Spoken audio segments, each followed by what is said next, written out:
Good afternoon, class. Good afternoon, everybody. Welcome to Nimbus Learning, powered by Engineers Academy.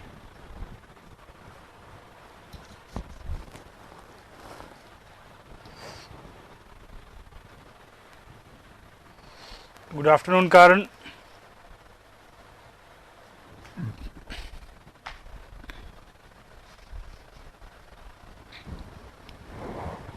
जल्दी से live आ जाइए, जल्दी से मूव फास्ट, जल्दी से लाइव आ जाइए.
Now check audio and video.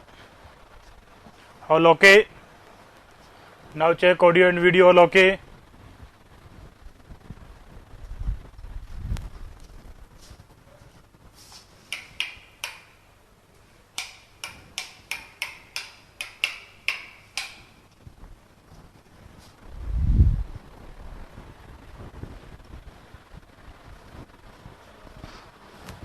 Fourth नहीं, ये फर्स्ट स्लाइड है. कल के बाद फोर्थ नहीं है, कल के बाद फर्स्ट स्लाइड है.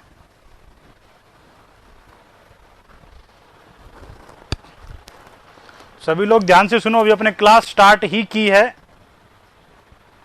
जिन लोगों को प्रॉब्लम आ रही थी नेटवर्क की क्लास चलने की, वो वापस सुनो. कल के बाद ये फर्स्ट स्लाइड ही है.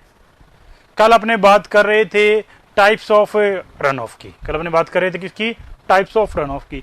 टाइप्स ऑफ रन ऑफ को दो पार्ट्स में डिवाइड किया था. एक था अपना सरफेस और दूसरा था सब सरफेस. सरफेस रन ऑफ आगे फिर दो पार्ट्स में डिवाइड था. एक था अपने पास में एसआरओ और दूसरा कौन सा था? Channel PPT. सब सरफेस रन ऑफ आगे फिर दो पार्ट में था, बीआरओ और आईआरओ. कौन सा था? बीआरओ और आईआरओ. ध्यान से इस डायग्राम को सुने. आज की क्लास अपनी इसी फोर्थ नंबर स्लाइड से स्टार्ट हो रही है. आज की क्लास अपनी इसी फोर्थ नंबर स्लाइड से स्टार्ट हो रही है. अपने बात करें यहां पर, मान लीजिए कि ये अर्थ सरफेस है जो जाकर के किसी नेचुरल रिवर के साथ क्या हो रही है? ऐड हो रही है. कोई अर्थ सरफेस है जो आगे चल के किसके साथ रिवर हो रही है? अपनी किसी नेचुरल रिवर के साथ ऐड हो रही है. कहां पर? नेचुरल रिवर के साथ ऐड हो रही है. एक बार मुझे कल का लास्ट स्लाइड नंबर और बता दो ताकि किसी को कोई कंफ्यूजन नहीं हो. कल का लास्ट स्लाइड नंबर, स्क्रीनशॉट का कल का लास्ट स्लाइड नंबर 1 198। कल 97 पे थे, आज 98। 97 पे अपने एक फ्लो चार्ट बनाया था जिसमें देखा था टाइप्स ऑफ रन ऑफ कितने टाइप्स के होते हैं। रन ऑफ के दो टाइप्स अपने बनाए थे, सरफेस और सब सरफेस। सरफेस के आगे दो टाइप्स थे, पहला था अपना कौन सा, सरफेस फ्लो रन ऑफ, दूसरा था चैनल पीपीटी। सब सरफेस के आगे फिर दो टाइप्स थे, पहला था आईआरओ और दूसरा था बीआरओ। इस फ्लो चार्ट से अपने समझेंगे कि ये कौन कौन से टाइप किस किस तरह है। मान लीजिए कि एक नेचुरल सरफेस है जो जाकर के किसी नेचुरल रिवर से एड हो रहा है, एक ग्राउंड सरफेस है जो जाकर के एक रिवर से क्या हो रहा है, एड हो रहा है। इस ग्राउंड लेवल से नीचे कहीं एक प्रीवियस डेटा भी है, कोई रॉक की लेयर भी है जिसे वाटर क्रॉस नहीं कर सकती, कोई रॉक की ऐसी लेयर भी है जिसे वाटर क्रॉस नहीं कर सकती है। मान लीजिए कि इस सरफेस पर कुछ इसी को लिखते हैं डीआरओ, डायरेक्ट रन ऑफ। इसी को क्या लिखते हैं अपने, डीआरओ। एसआरओ कोई सरफेस फ्लो रन ऑफ कोई बोलते हैं, डीआरओ डायरेक्ट रन ऑफ। अब बात करूं मैं इसमें, मान लीजिए इस सरफेस पर कुछ रेनफॉल या कुछ पीपीटी गिरी, तो क्या होगा, ये पीपीटी दो पार्ट्स में डिवाइड होगी। एक पार्ट तो ऐसा होगा जो जमीन के अंदर क्या कर जाएगा, इसका इनफिल्ट्रेट कर जाएगा। दूसरा सरफेस पर बहने लग जाएगा एज ए स्ट्रीम। यदि ये स्ट्रीम बहते बहते, यदि ये स्ट्रीम है फ्लो करते करते क्या बन जाए, if it's well defined stream, ये एक वेल डिफाइंड स्ट्रीम बन जाए तो इसे कहेंगे डायरेक्ट रन ऑफ या फिर surface flow run of. Direct run off या फिर सरफेस फ्लो रन ऑफ। जैसे कि अपने 199 से इसको समझते हैं, 199 इसमें अपने इसकी डेफिनेशन नोट की है कि सरफेस फ्लो रन ऑफ क्या है।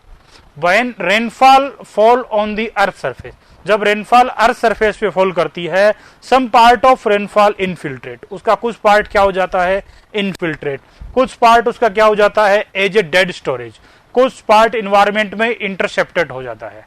आफ्टर दैट अदर पार्ट, अब जो बच गया वो पार्ट है वो क्या करेगा, rainfall on the surface as a stream flow, on the surface पर कैसे बहेगा, on the surface flow as a stream flow, flow as a stream flow.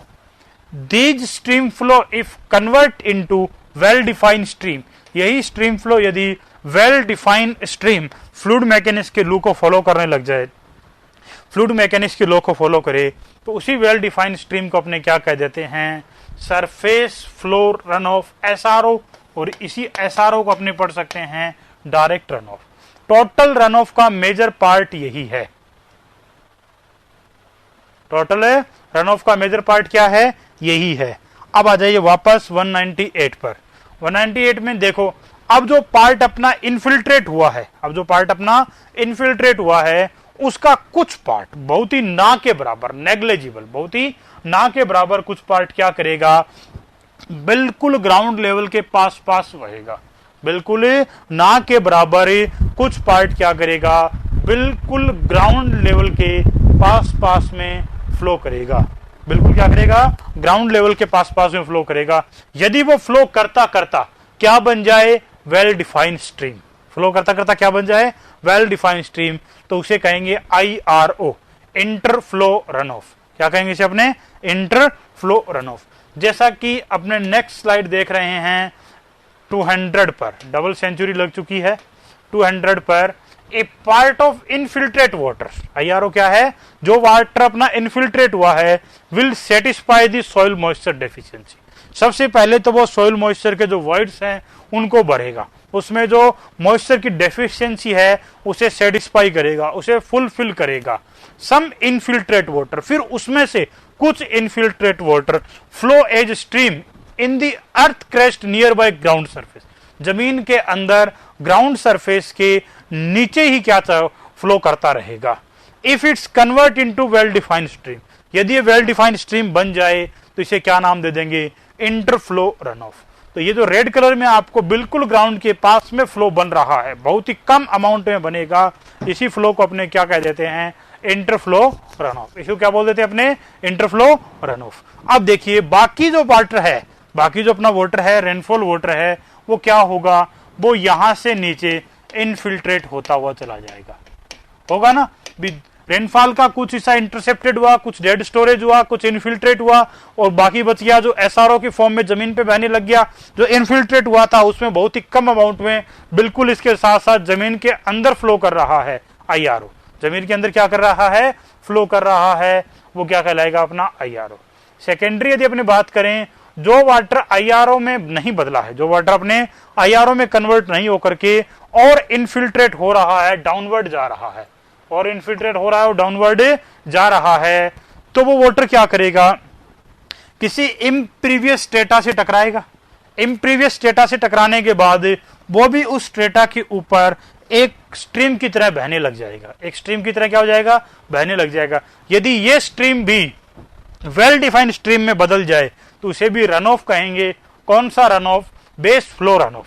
ये अनसर्टेन होता है, अपने को नहीं पता ग्राउंड में कितने लेवल तक ये फ्लो कर रहा है, कौन कौन सी जगह ये स्ट्रीम बन रही है। सब जगह एक से सी बन रही है, हो सकता है 5 मीटर के बाद एक नई स्ट्रीम मिल जाए, हो सकता है आगे आने वाले 50 मीटर तक कोई स्ट्रीम मिले ही नहीं। एक खेत में लगे हुए 2 बोरवेल में से एक में कम फ्लो मिलता है, एक में अधिक, क्योंकि दोनों जगह स्ट्रीम क्या है, अनसर्टेन है, कुछ भी उसकी वैल्यू फिक्स नहीं है, कुछ भी उसकी वैल्यू क्या है, फिक्स नहीं है, टोटली वो क्या है, अनसर्टेन है। नेक्स्ट यदि बात करूं मैं, अब इम्प्रीवियस डेटा से नीचे भी कुछ वाटर जाएगा, वो ग्राउंड वाटर टेबल में ऐड हो जाएगा।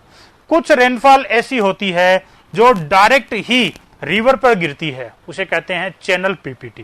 क्या कहते हैं उसे, चैनल पीपीटी। जैसे कि अपने 201 पर इन्हीं सबको रिप्रेजेंट किया है। पहले अपने दर्शाना स्टार्ट किया बीआरओ को, some part of infiltrate water horizontal percolate, जो वाटर इनफिल्ट्रेट हुआ है उसका कुछ पार्ट हॉरिजॉन्टली परक्यूलेट करने लग जाता है। किस वजह से, एक किसी न किसी इम्प्रीवियस डेटा की वजह से, किसी न किसी impervious data. It's if flow as a well defined stream, यदि ये वेल डिफाइंड स्ट्रीम की तरह फ्लो करे, वेल डिफाइंड स्ट्रीम की तरह फ्लो करे, तो अपने इसे क्या कहेंगे, BRO, base flow run of. ये पूरा का पूरा क्या है, base flow run off is uncertain, ये टोटली अनसर्टेन है, अपने इसका कोई आइडिया नहीं लगा सकते। Next is channel PPT, it's part of PPT that's occur directly on natural stream, सीधे स्ट्रीम पे जो रेनफॉल गिर रही है उसे कहेंगे चैनल पीपीटी। एसआरओ की कंपेयर में बहुत ही स्मॉल है। अब इन 400-500 स्लाइड को, अब आते हैं नेक्स्ट स्लाइड पर। यदि मैं कहूं टोटल रन ऑफ कितना मिला, तो एसआरओ, आईआरओ, बीआरओ और चैनल पीपीटी को जोड़ दिया जाएगा। एसआरओ, आईआरओ, बीआरओ और चैनल पीपीटी को क्या कर दिया जाएगा, ऐड कर दिया जाएगा। ये किसे रिप्रेजेंट करेगा, ये रिप्रेजेंट करेगा टोटल रन ऑफ को। ये किसे रिप्रेजेंट करेगा, टोटल रन ऑफ को। अब आप लोग सबसे पहले तो कल के बाद में 198 स्लाइड को बना लीजिए। - 197 तक तो था ही, जो आपने चार्ट बनाया था उसके नीचे 198 को बना डालिए। कुछ भी नहीं समझ में आया 198 में तो कमेंट्स कीजिए। कुछ भी नहीं समझ में आया है, कोई भी ऐसी चीज है जिसमें कोई डाउट है, हाँ स्क्रीनशॉट 197 के बाद 198। कुलदीप कुमार, कल 197 तक हुआ था।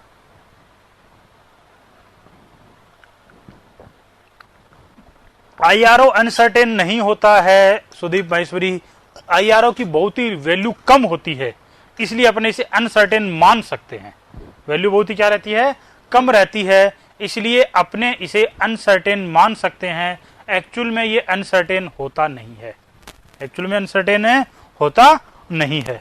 चैनल पीपीटी, कुछ रेनफॉल ऐसी होगी जो अपने कैचमेंट के अंदर बह रहे नेचुरल स्ट्रीम पर डायरेक्ट ही गिर जाएगी। डीआरओ, एसआरओ दोनों एक ही हैं, इसे डीआरओ भी कह सकता हूं डायरेक्ट रन ऑफ ही, और एसआरओ भी कह सकता हूं सरफेस रन ऑफ ही। बीच में और लगाया है ना, ये इसीलिए तो लगाया। दोनों में कुछ भी नाम इसका हो सकता है, दोनों में कुछ भी नेम इसका हो सकता है।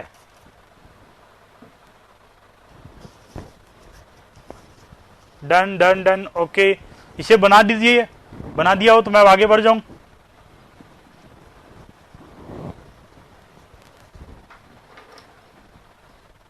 हाँ रुके वही हैं शिव बेटा।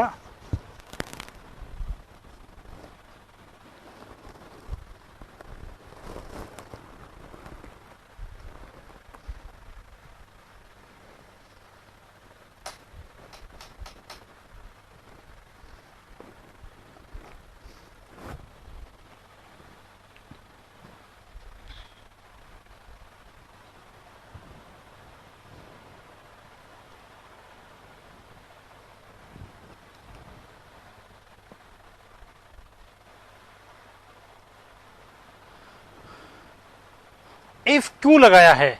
यदि ये वेल डिफाइंड स्ट्रीम बनेगा तभी इसे रन ऑफ कहेंगे। ऐसा नहीं कि अपने घर के आंगन में बह रहा वाटर है उसे ही रन ऑफ कह देंगे।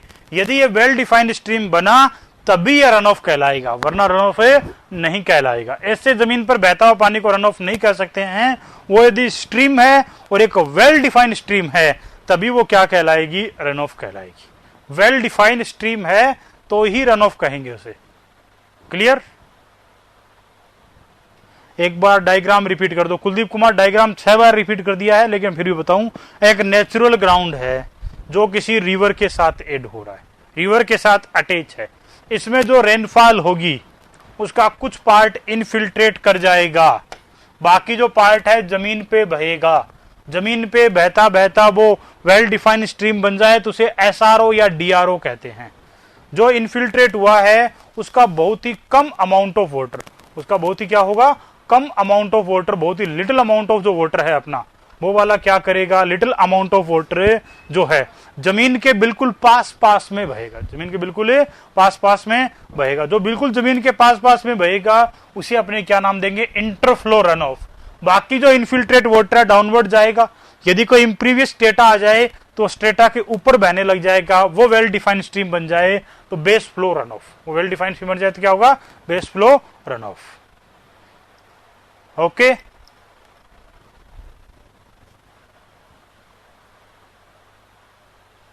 डन। स्क्रीनशॉट ले लीजिए, जिनको कैमरे की प्रॉब्लम थी, नोट करने वाले नोट कर चुके हैं। नेक्स्ट अपने इन चारों पार्ट्स को 1 बाय 1 डेफिनेशन में नोट कर रहे हैं। 199 एसआरओ की डेफिनेशन नोट किए। क्या होता है एसआरओ या डीआरओ? एसआरओ या फिर डीआरओ क्या होता है? अनसर्टेन, अनिश्चित, किस जगह कितनी वैल्यू मिलेगी अपने को कुछ नहीं पता। तेरी तो अब तो गया मुझे लग रहा है।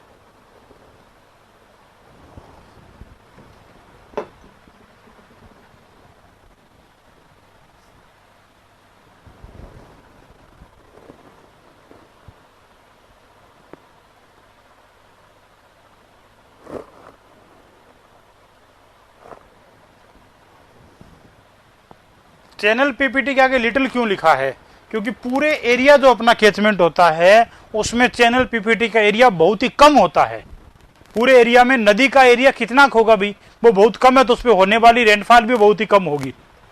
उस पर होने वाली रेनफॉल भी क्या होगी? बहुत ही कम होगी। इसलिए इसे बोल दिया वेरी लिटिल।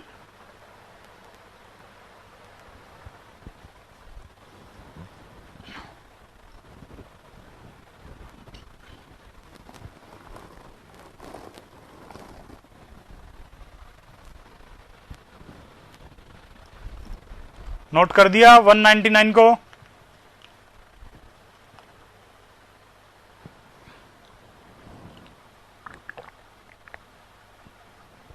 ओके, आराम से नोट करो, कोई जल्दी नहीं है।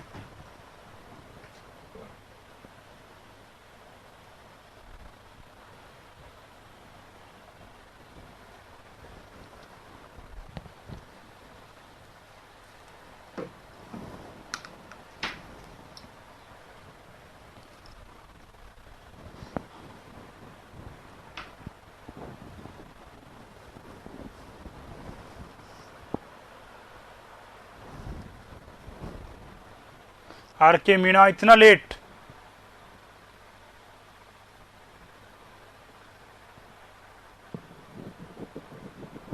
आप तो बेटा स्क्रीनशॉट ही लेते रहो। आर के मीणा सिर्फ स्क्रीनशॉट ले लो, बाद में पढ़ लेना इसे। आगे बढ़ जाएं। नेक्स्ट, डबल सेंचुरी 200 आईआरओ की डेफिनेशन नोट किए। क्या होता है?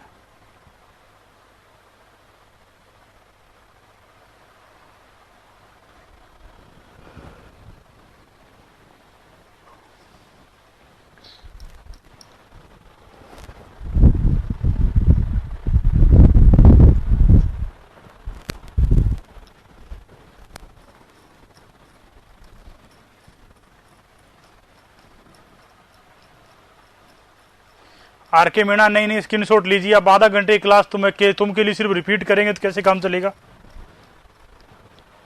जल्दी बेटा आना पड़ेगा, बाद में रिकॉर्डेड देखिए।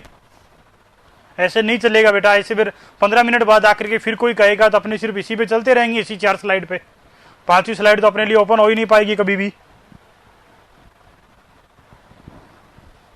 नहीं बता पाएंगे, एक नई स्लाइड चाहिएगी जिसपे फ्लो चार्ट बना हुआ है।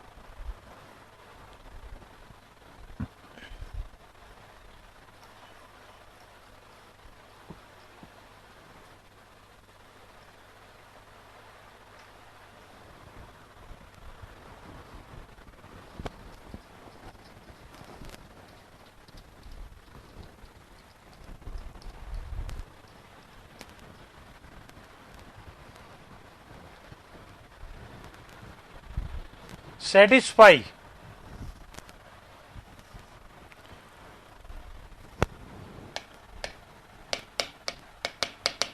फुलफिल भी कह सकता हूं।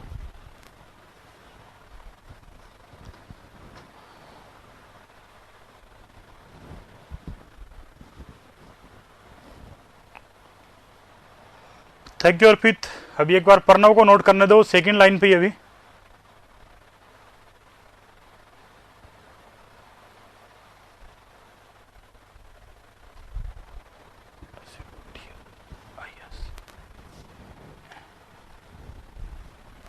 अब सही है।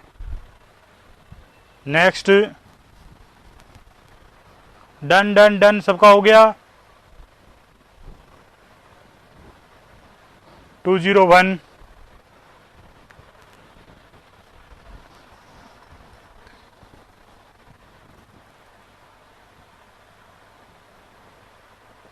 शिव बेटा आपके क्वेश्चन से हो गए पार्ट से नहीं है, सारे हो जाएंगे पार्ट जैसे जैसे अपना आगे बढ़ रहे हैं।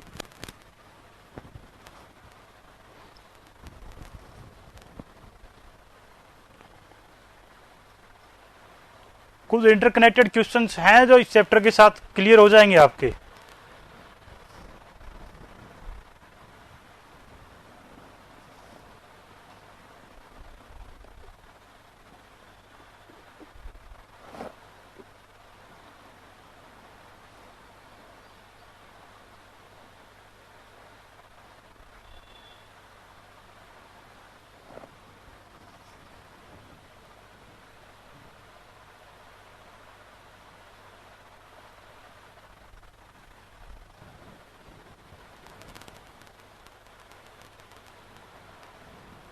देखते हैं बेटा, लास्ट यूनिट के यहाँ तो रिप्लाई कर देंगे आज।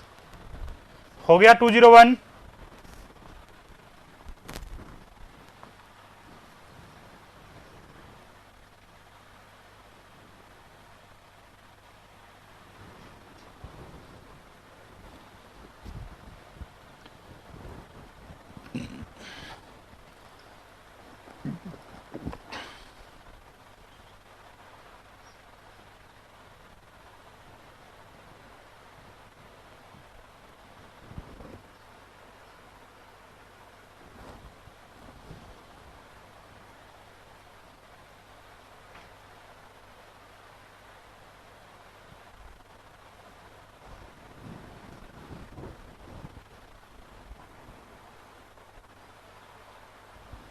हाँ, percolate due to imprevious data.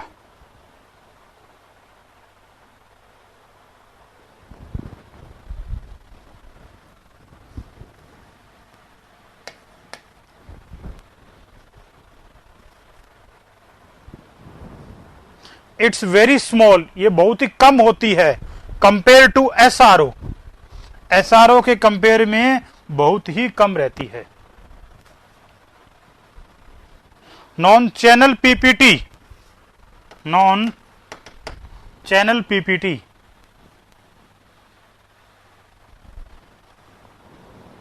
Natural stream non channel PPT.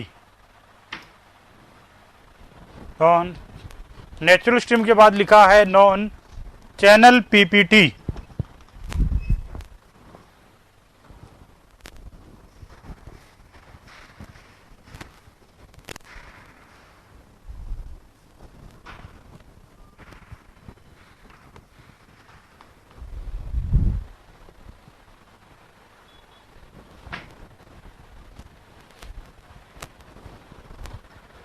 Third line, it's if flow is a well-defined stream, then called BRO.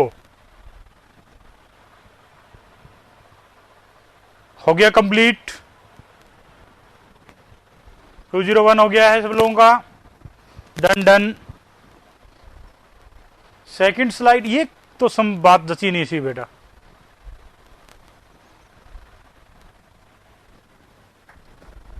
तो 5 स्लाइड पे 1 घंटे तक घुमाते रहते हो।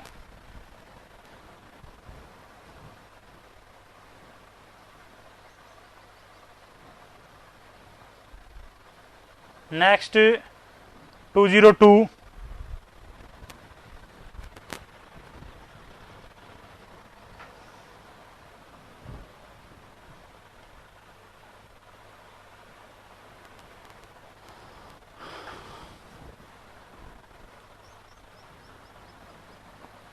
ये तो आप खुद भी नोट कर सकते हो। टोटल रन ऑफ, चारों तरह के रन ऑफ को जोड़ दें तो टोटल रन ऑफ में कन्वर्ट हो जाएगा। क्लियर?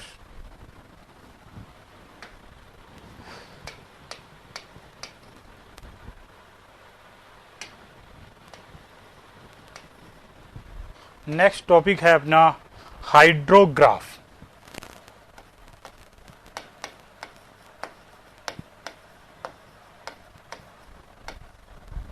हाइड्रोग्राफ किन किन के बीच बनता है? डिस्चार्ज कह सकता हूं, रन ऑफ डिस्चार्ज कह सकता हूं, डिस्चार्ज या run off discharge versus time. Discharge या run off discharge versus time. कोई स्ट्रीम फ्लो डिस्चार्ज भी हो सकता है, रन ऑफ डिस्चार्ज भी एक स्ट्रीम फ्लो डिस्चार्ज ही होता है। 6 नंबर ही तो है बेटा ये। शिवराज मीणा 6 नंबर स्टार्ट ही नहीं हुआ, 6 नंबर भी स्टार्ट ही नहीं हुआ, एक ही लाइन नोट की है, शिवराज मीणा शिवराज मीणा शिवराज मीणा शिवराज मीणा। सिर्फ ये नोट किया है कि हाइड्रोग्राफ अपना एक नया टॉपिक है, उसी हाइड्रोग्राफ को अपने क्या बोल रहे हैं, किन किन के मध्य बन रहा है, डिस्चार्ज वर्सेज टाइम या run off discharge versus time. Discharge versus time या run off discharge versus time. Pen down कर दो, सिर्फ समझो इस बात को, किन किन के मध्य मुझे एक कर्व बनाना है। यहां मुझे कर्व बनाना है, एक साइड में लेना है टाइम सेकंड में, दूसरी साइड में लेना है मुझे डिस्चार्ज मीटर क्यूब पर सेकंड में। वाई एक्सेस पे क्या है? डिस्चार्ज मीटर क्यूब पर सेकंड, और एक्स एक्सेस पे क्या है? डिस्चार्ज। सबसे पहले तो मैं यहां पर 2 यूनिट यहां पर रिप्रेजेंट करना चाहूंगा। एक रहेगी मेरी यूनिट डी आर और एक रहेगी डी। इस कर्व में सबसे पहले यूनिट रिप्रेजेंटेशन करते हैं, समझते हैं डी आर और डी क्या है, डी क्या है और यहां पर डी आर क्या है। डी है यहां पर depth of excess run off rainfall, depth of excess rainfall, और इसे मैं रन ऑफ डेप्थ भी कहता हूं। इस कर्व में ओनली मेरे को उस रेनफॉल डेप्थ को रिप्रेजेंट करना है जो रन ऑफ में कन्वर्ट होती है, क्योंकि उतनी ही रेनफॉल का एक फ्लो बनेगा जिसका डिस्चार्ज अपने मेजर कर रहे हैं, उतनी ही रेनफॉल का एक फ्लो बनेगा जिसका डिस्चार्ज अपने मेजर कर रहे हैं। उसको पूरे कर्व में एक स्केल की फॉर्म में रिप्रेजेंट करेंगे। पूरे कर्व में क्या करेंगे कि स्केल की फॉर्म में क्या करेंगे? रिप्रेजेंट करेंगे कि कितनी डेप्थ ऑफ एक्सेस रेनफॉल हुई है, कितनी डेप्थ ऑफ रन ऑफ है। डी आर यहां क्या है? डी आर यहां है ड्यूरेशन ऑफ एक्सेस रेनफॉल। यहीं से डिसाइड होगा हाइड्रोग्राफ का नेम। इस हाइड्रोग्राफ को मैं कहूंगा डी आर आवर्स हाइड्रोग्राफ। इसका मतलब हाइड्रोग्राफ के नेम में एक्सेस रेनफॉल का ड्यूरेशन लिखा जाता है। हाइड्रोग्राफ के नेम में क्या लिखा जाता है? एक्सेस रेनफॉल का ड्यूरेशन। इसी का नाम एक और हो सकता है DR hours flood hydrograph. DR hours flood hydrograph. इसी का एक नाम और हो सकता है DR आवर्स स्टॉर्म हाइड्रोग्राफ।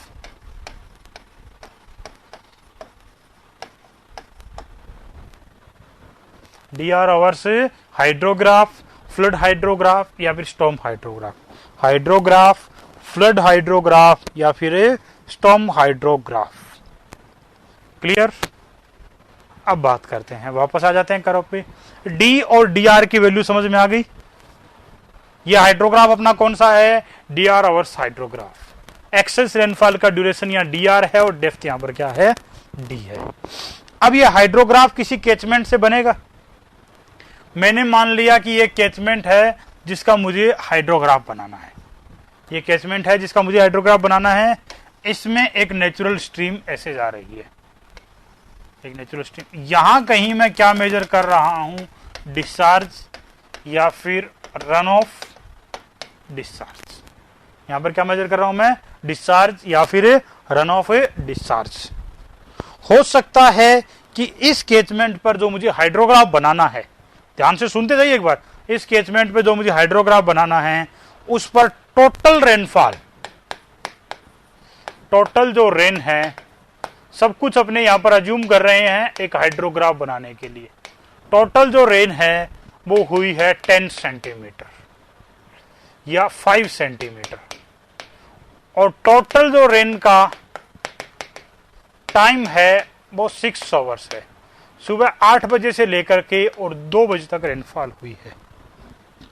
8 से लेकर के 2 बजे तक क्या हुई है? यहां पर अपने रेनफॉल हुई है। क्या ये टोटल रेन जो है वो एक्सेस रेन हो सकती है? क्या नहीं हो सकती। मैंने माना कि इसमें एक्सेस जो रेन है वो ओनली 3 सेंटीमीटर है। अब बताइए मुझे, इस कर्व में जो स्मॉल डी मैं नोट कर रहा हूं, उस स्मॉल डी की जगह 6 सेंटीमीटर, 5 सेंटीमीटर पुट करूं या फिर 3 सेंटीमीटर पुट करूं? आप बताइए मुझे, इस कर्व में जो स्मॉल डी है उस जगह में 3 सेंटीमीटर पुट करूं या 5 सेंटीमीटर? टोटल रेनफॉल 5 सेंटीमीटर हुई है, उसमें से एक्सेस रेनफॉल 3 सेंटीमीटर है, तो एब्सोल्युटली कितना पुट करेंगे? 3 सेंटीमीटर। क्योंकि एक स्केल है, इस स्केल में हमेशा एक्सेस रेनफॉल डेप्थ पुट की जाती है। इस रेनफॉल का टोटल टाइम 6 आवर्स है, जबकि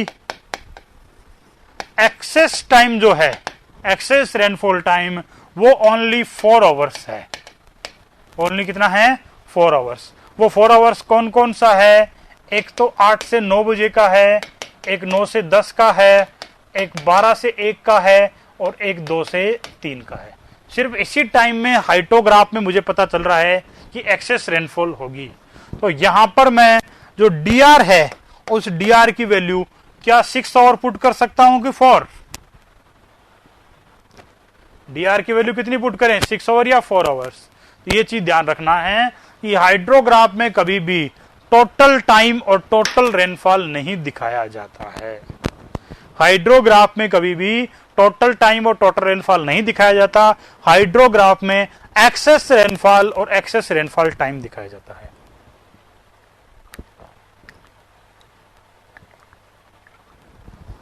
एक्सेस रेनफॉल और एक्सेस रेनफॉल टाइम दिखाया जाता है।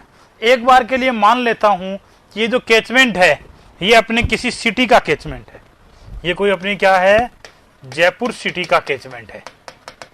जयपुर सिटी का, ये जयपुर सिटी का अपना एक स्ट्रीम है जो हमेशा विवाद का विषय भी रहा है, कंस्ट्रक्शन का विषय भी रहा है, और जयपुर की इसे लाइफलाइन भी कहा जाता है। द्रव्यवती नाला देखा है ना, राजस्थान वाले मोस्टली सब लोग जानते हैं। ये इसका एक नेचुरल स्ट्रीम है। तो क्या रेनफॉल नहीं हो रहा तब इस स्ट्रीम का डिस्चार्ज 0 है क्या? जब यहां पर है नो रेनफॉल, कोई रेनफॉल नहीं है, तो क्या इसका डिस्चार्ज 0 है क्या? नहीं, इसका कुछ ना कुछ डिस्चार्ज बिना रेनफॉल के भी है, जो अपना फ्लश किया हुआ वाटर है, जो सीवेज का आउटलेट वाटर है, जो सीवेज का फ्लश फ्लो है, वो तो हमेशा रहेगा ना। सिटी का जो वेस्टेज है, सीवरेज है, वो तो बहेगा। इसका मतलब कुछ ना कुछ डिस्चार्ज उसका बना रहेगा। तो विदाउट रेनफॉल जो इसका डिस्चार्ज है, विदाउट रेनफॉल डिस्चार्ज, इसको बोल दिया मैंने बेस फ्लो डिस्चार्ज। क्या नाम दे दिया उसको? Base flow discharge. कोचिंग के बिल्कुल सामने ही है प्रतापनगर के, तो अपना स्टूडियो जहां से क्लास चल रही है उसके बिल्कुल सामने ही है। विदाउट रेनफॉल जो डिस्चार्ज है, विदाउट रेनफॉल जो डिस्चार्ज है, क्या नाम दे दिया इसको अपने? Base flow discharge. इस बेस फ्लो डिस्चार्ज को हाइड्रोग्राफ में बना दें। कोई रेनफॉल नहीं हो रहा है, कोई भी रेनफॉल नहीं हो रहा है, उस केस में भी यहां एक डिस्चार्ज अपना फॉलो होता रहेगा इस पॉइंट का। इसे नाम दे दिया मैंने बेस फ्लो। इसका मतलब हाइड्रोग्राफ में जो बेस फ्लो है ये किसी तरह की रेनफॉल को रिप्रेजेंट नहीं कर रहा। हाइड्रोग्राफ में जो बेस फ्लो है ये किसी तरह की रेनफॉल को रिप्रेजेंट नहीं कर रहा है। अब यार ये समस्या तो बहुत ही कॉम्प्लिकेटेड है। अब डिस्कनेक्ट हो गया तो पूरा कैसे रिपीट करें? कहां से रिपीट करना है शिवकेश? कहां से रिपीट करना है? ऋषिकेश, सॉरी ऋषिकेश बेटा, कहां से रिपीट करना है? मैं समझ नहीं पा रहा हूं।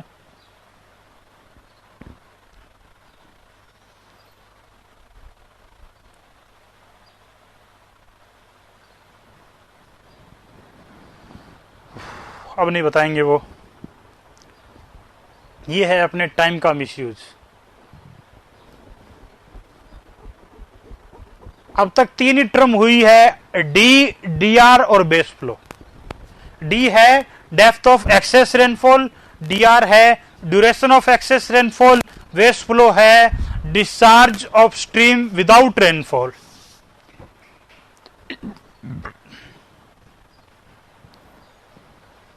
जैसे नाला नहीं हो तो बेस फ्लो जीरो भी तो हो सकता है।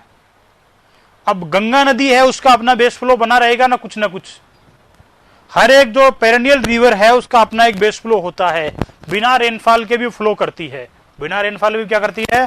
फ्लो करती है। इसके समझने के लिए मैं बताता हूं आपको, तीन तरह के यहाँ पे नेचुरल स्ट्रीम है। या तो वो कोई ड्रेन है, ड्रेन है तो उसमें बेस फ्लो के रूप में सीवेज हमेशा चलता रहेगा। अगर वो कोई कौन सी है?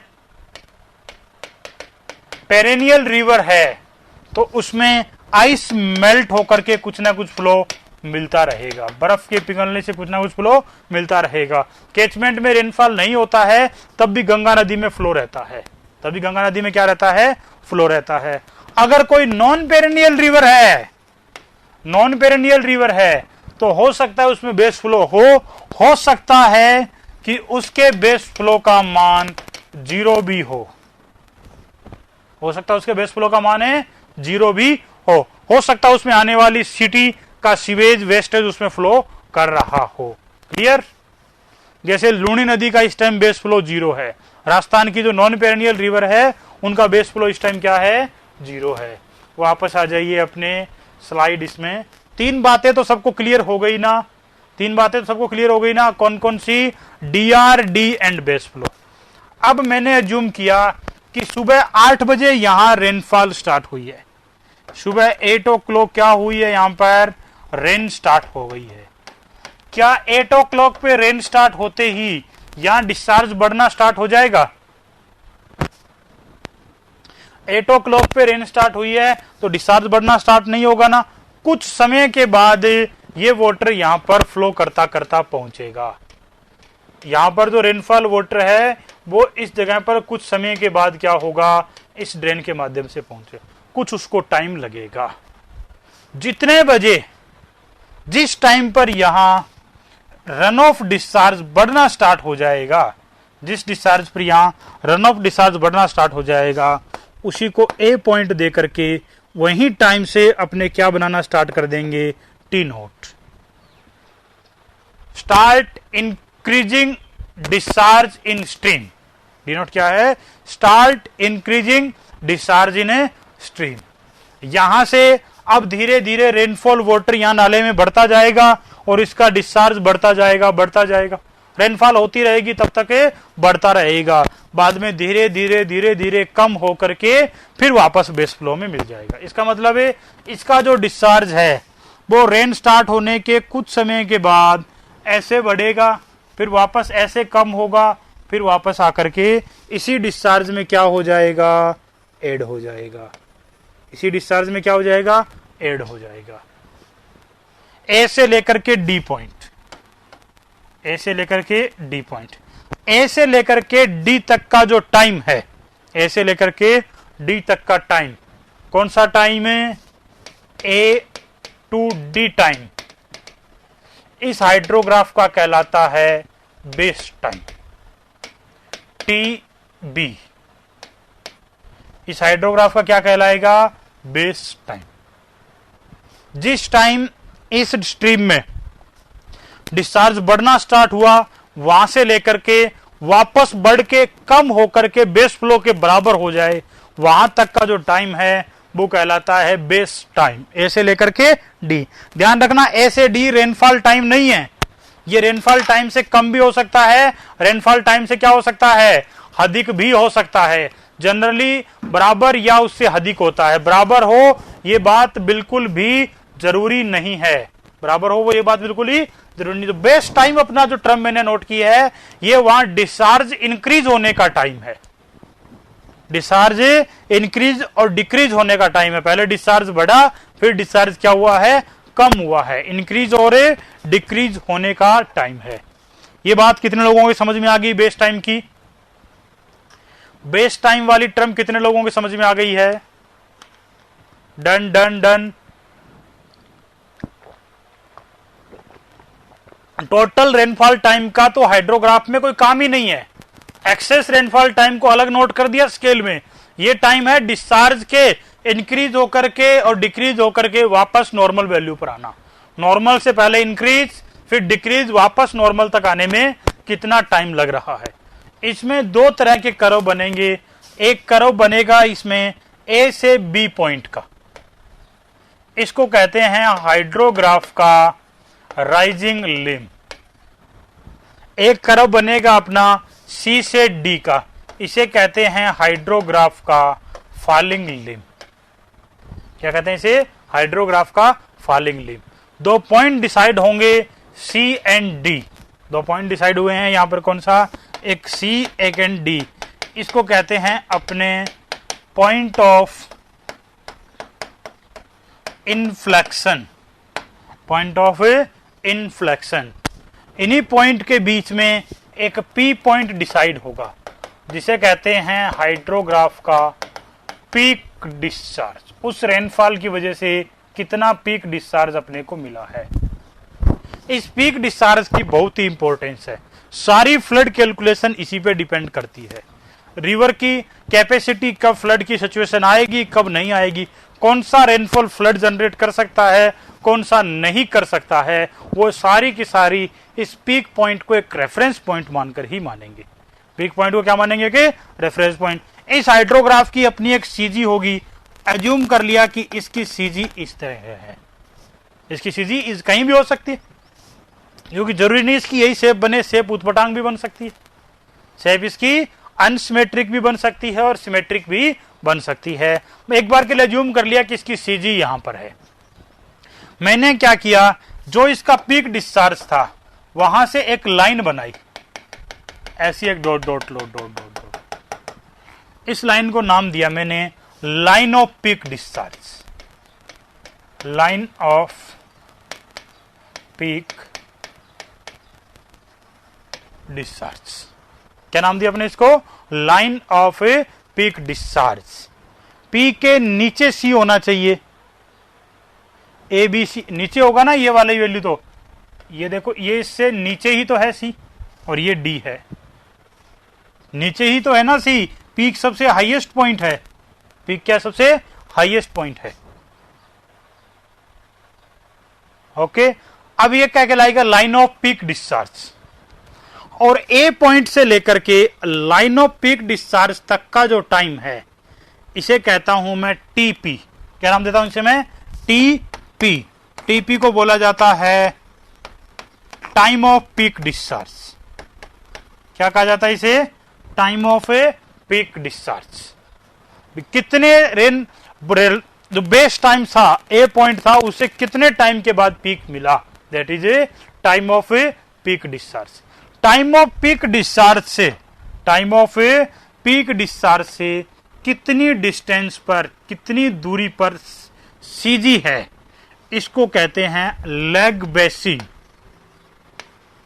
क्या कहते हैं इसको अपने? Lag basin. ये है अपने हाइड्रोग्राफ के एलिमेंट्स। ये अपने क्या? हाइड्रोग्राफ के एलिमेंट्स। अब एक एक एलिमेंट को अपने नोट कर रहे हैं।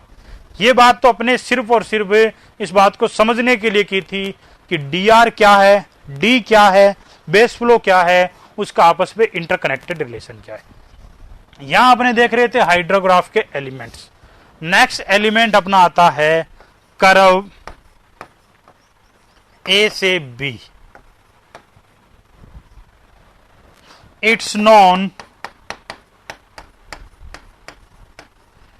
known rising limb of hydrograph. इसे हाइड्रोग्राफ का राइजिंग लिम्ब भी कहते हैं। जो हाइड्रोग्राफ का जो राइजिंग लिम्ब है, इसका मान किन किन पे डिपेंड करेगा भाई? दो चीजें हैं अपने पास, एक रेनफॉल और एक कैचमेंट। मैंने कहा रेनफॉल धीरे धीरे हुआ तो राइजिंग लिम्ब क्या होगा? धीरे धीरे इंक्रीज करेगा। राइजिंग लिम्ब क्या करेगा? ऐसे भी तक धीरे धीरे इंक्रीज करेगा। मैंने कहा रेनफॉल बहुत फास्ट हुआ तो क्या होगा? राइजिंग लिम्ब में फास्ट इंक्रीज करेगा। इसका मतलब एक तो ये रेनफॉल पे डिपेंड कर गया। दूसरा कैचमेंट। यदि कैचमेंट का स्लोप बहुत अधिक है तो बहुत तेजी से बढ़ेगा राइजिंग लिम्ब, और कैचमेंट का स्लोप बहुत कम है तो क्या होगा? बहुत धीरे धीरे धीरे धीरे बढ़ेगा राइजिंग लिम्ब। इसका मीन्स राइजिंग लिम्ब कैचमेंट और रेनफॉल दोनों पर डिपेंड करता है। राइजिंग लिम्ब में कैचमेंट और रेनफॉल दोनों पे क्या करता है? डिपेंड करता है। तो इसी बात को अपने आगे नोट करने जा रहे हैं। Rising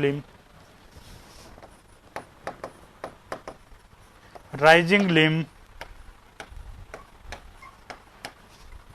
depend upon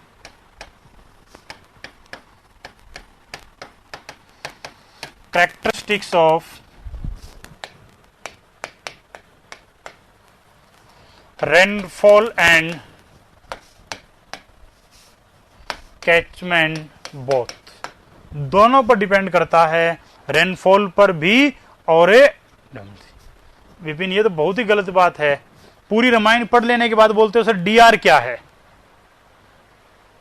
duration of excess rainfall. पूरी रामायण पढ़ लिया, आप कह रहे हो डीआर क्या है? ये देखो यहां क्या बताया था मैंने, एक्सेस रेनफॉल ये है डीआर, और ये है D, depth of excess rainfall.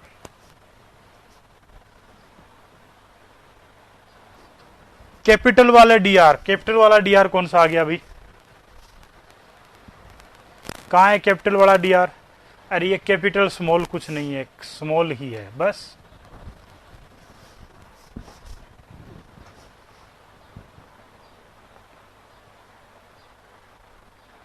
D R duration of rainfall, D depth of rainfall, कौन सा? एक्सेस।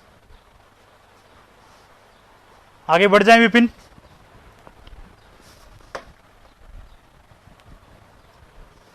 नेक्स्ट अपने एलिमेंट आता है फॉलिंग लिम्ब, या फिर कर्व सी से डी। कर्व सी से D, it's non falling limb of catchment.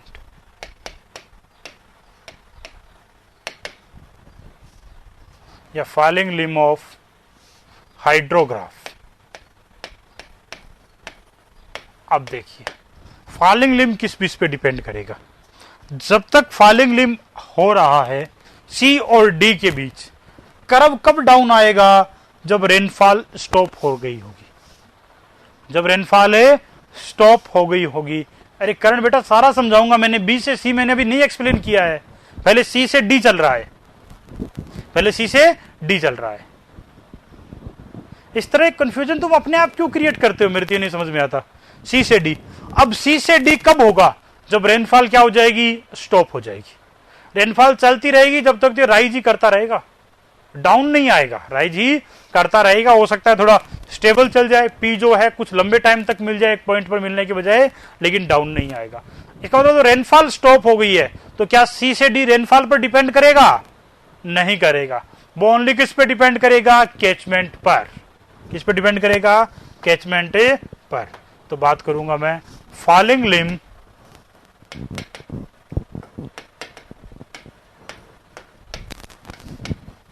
Depend only on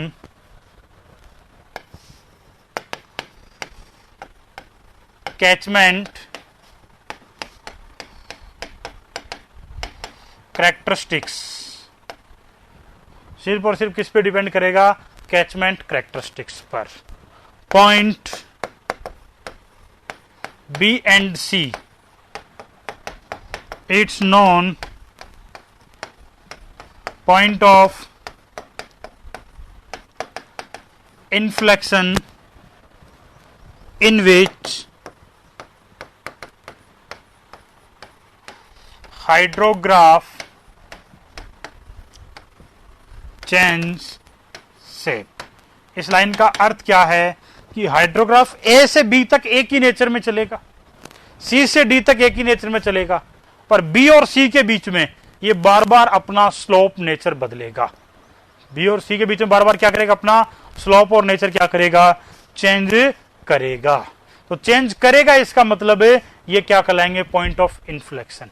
इन्हीं के बीच में हाइड्रोग्राफ क्या रिप्रेजेंट करता है? अपना पीक डिस्चार्ज। तो क्या कह सकता हूं कि peak discharge of hydrograph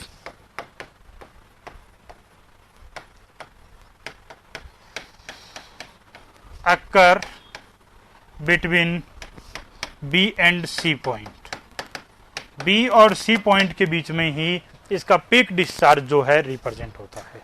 B and C point के बीच में क्या होता है? इसका एक पीक डिस्चार्ज जो है अपना रिप्रेजेंट होता है। क्लियर? बेस टाइम,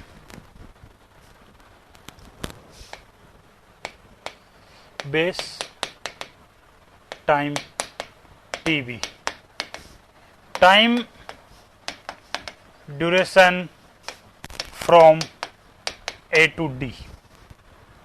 हाइड्रोग्राफ का इसे टोटल टाइम भी कहते हैं और डिस्चार्ज के इंक्रीजिंग का टोटल टाइम भी कहते हैं। हाइड्रोग्राफ का टोटल टाइम है या डिस्चार्ज इंक्रीजिंग का total time?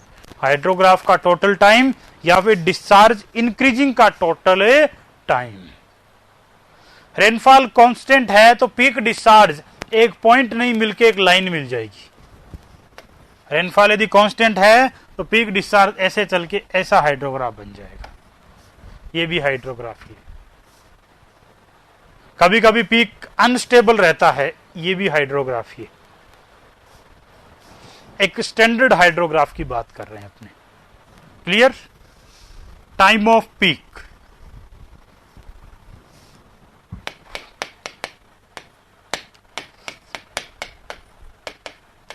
Time of peak TP, ये था TB। Time duration from A to P, A to line of peak discharge.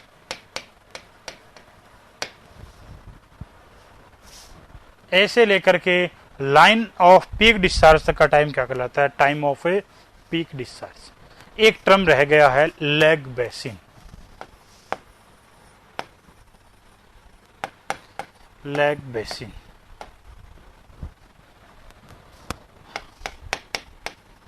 Time duration between time duration between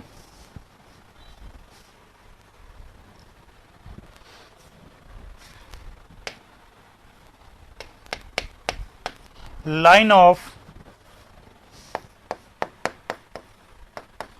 peak discharge,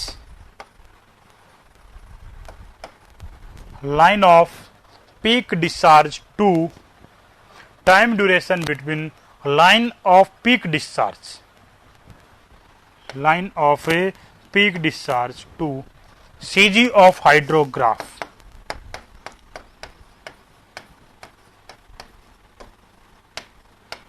CG of a hydrograph, line of peak discharge to CG of a hydrograph. Clear?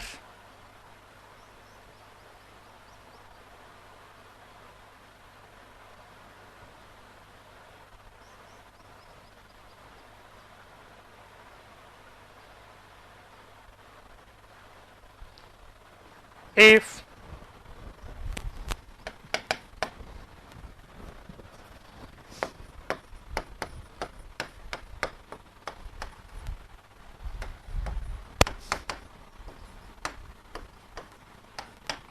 value of leg basin is 0, value of a leg basin is 0, यदि leg basin की value 0 है इसका मतलब क्या हो गया, CG कहां present है, CG कहां प्रेजेंट है, line of a peak discharge पर, line of a peak discharge पर, then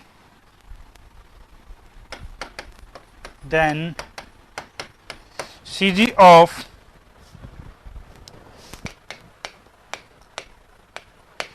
hydrograph present on CG of hydrograph present on line of peak discharge and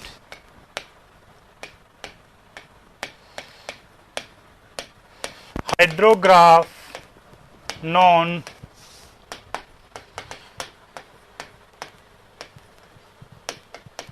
symmetric hydrograph, ऐसे हाइड्रोग्राफ को क्या नाम देंगे अपने, सिमेट्रिक हाइड्रोग्राफ। ये थे अपने हाइड्रोग्राफ के कुछ एलिमेंट्स, ये थे अपने हाइड्रोग्राफ के कुछ एलिमेंट्स। समझ में आई सारी बातें? अब टाइम है इनको 1 by 1 नोट करने का, टाइम क्या है इनको 1 by 1 नोट करने का। करण ऑल नोटेड, वेरी गुड। लेकिन जो लोग नोट नहीं कर पाए हैं उनको मैं बता देना चाह रहा हूं कहां से नोट करना है। सबसे पहले तो आप इस कर्व को ही बना लीजिए, 203 पर जो आपको सब कुछ दिखाई दे रहा है पूरा नोट कर लीजिए। कोई बात नहीं ऐसे बेटा, नोट करना है। सबसे पहले इसे नोट कर लीजिए। मुझे पता है एक दो लोगों ने नोट किया है, बाकी समझ रहे थे। समझना ज्यादा जरूरी है साथ साथ नोट करने से। कुछ भी बात समझ में नहीं आए तो साथ साथ पूछिए और नोट कीजिए। सबसे पहले इस हाइड्रोग्राफ और इसके कंपोनेंट को बना डालिए जितने भी हैं।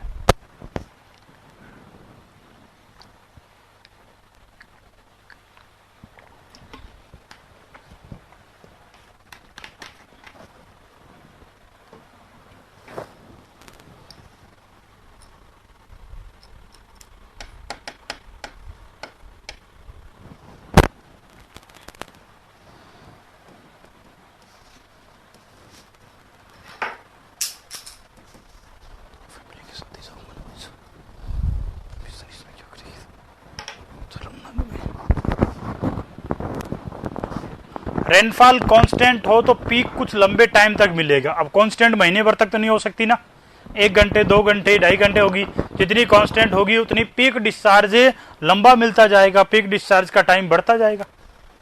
अगर ऐसा होगा तो बनने वाला हाइड्रोग्राफ मैंने अभी बताया था ना, ये देखिए पीक डिस्चार्ज ऐसे मिल जाएगा। जितनी देर कांस्टेंट होगी पीक डिस्चार्ज ऐसे मिलता रहेगा। डन।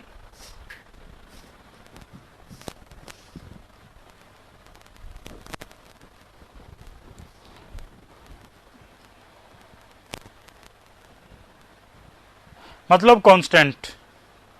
सिर्फ ग्राफ में टाइम सेकंड में होगा कि और में सेकंड में लेंगे, क्योंकि इधर मीटर क्यूब पर सेकंड है ना, हमेशा ही सेकंड में लेंगे। अगर आवर्स में दिया हुआ है तो 3600 से मल्टीप्लाई करके लेंगे, कहीं भी आवर्स में दिया हुआ है तो 3600 से मल्टीप्लाई करके सेकंड में ही लेंगे टाइम।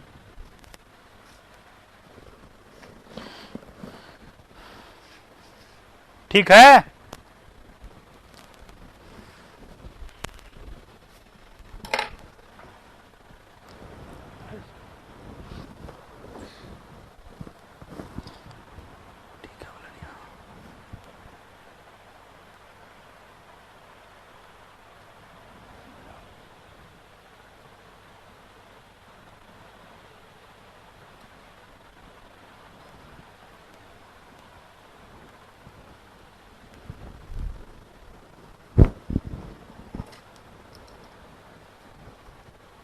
हाँ, नहीं, रेनफॉल इंटेंसिटी डिक्रीज करेगी जब तक फॉलिंग लीव नहीं होगा भाई दिनेश मीणा।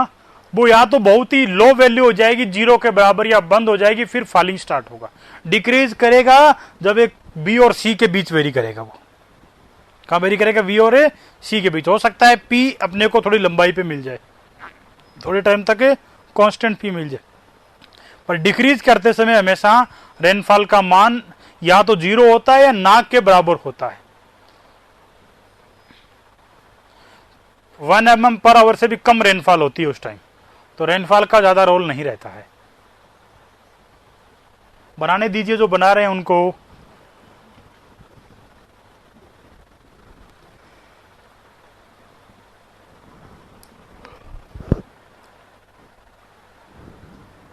CG, CH नहीं है बेटा, ये CG है, centre of gravity. Centre of gravity. इस डायग्राम की सीजी भी तो होगी ना, चाहे वो कहीं पर भी हो। आराम से बनाइए इसको, मुझे पता है इसमें सारे एलिमेंट्स, कोई भी एलिमेंट्स जिसमें भूल मत जाना गलती से भी, किसी भी एलिमेंट्स को भूल मत जाना गलती से भी। कुछ पूछना है तो फिर पूछते रहिए इसमें से।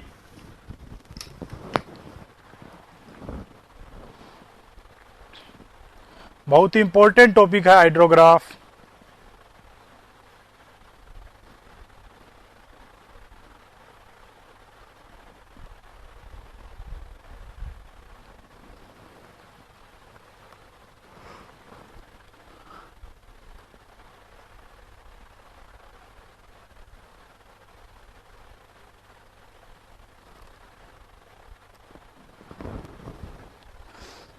Point of inflection, CND point of inflection नीचे लिखा है देखो, और कुछ कॉर्नर पे साइड में CND is equal to point of inflection.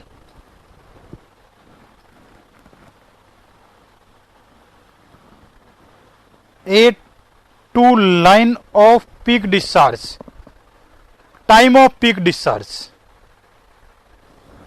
इसी लाइन की बात कर रहे हो ना बेटा, मैं पूरे डिफरेंट ही कलर से इसको रिप्रेजेंट कर देता हूं। इस लाइन की बात कर रहे हो तो इसे कहूंगा मैं time of peak discharge. Time of a peak discharge, time of a peak discharge. Sir ये हाइड्रोग्राफ बी एंड सी कैसे शेप चेंज कर रहा है? देखिए कि ये रेनफॉल के नेचर पे डिपेंड कर रहा है ना, रेनफॉल अपना नेचर चेंज कर रहा है, वैसे ही अपनी शेप चेंज कर रहा है।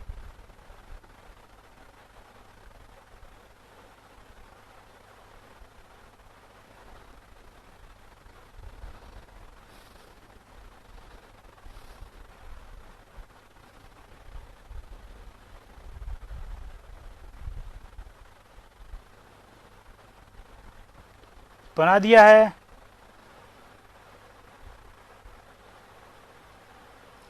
DRND समझा नहीं कुलदीप कुमार, क्या कह रहे हो? DRND तो एक मैंने कहा ना, स्केल की फॉर्म में अलग लिखे होते हैं। ये तो ग्राफ से कोई लेना देना नहीं है, ये स्केल की फॉर्म में लिखे होते हैं अलग।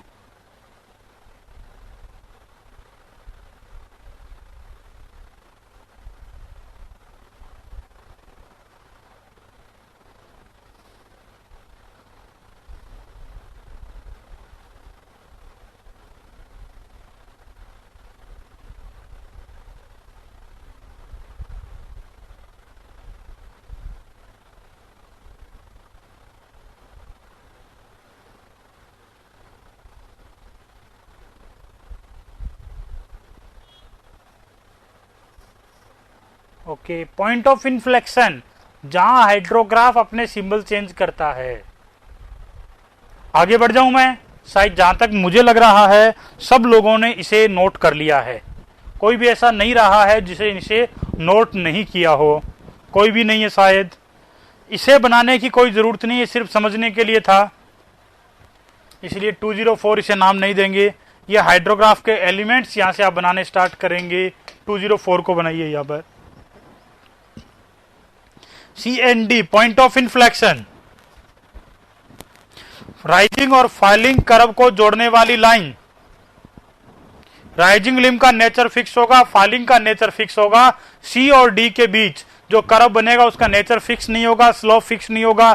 एनी सारे पॉइंट्स पर ही, सभी पॉइंट्स पर उसका स्लोप चेंज होगा।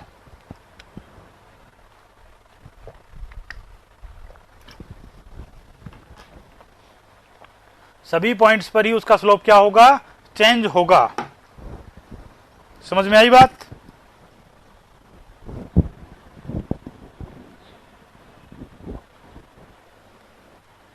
आगे बढ़ जाएं।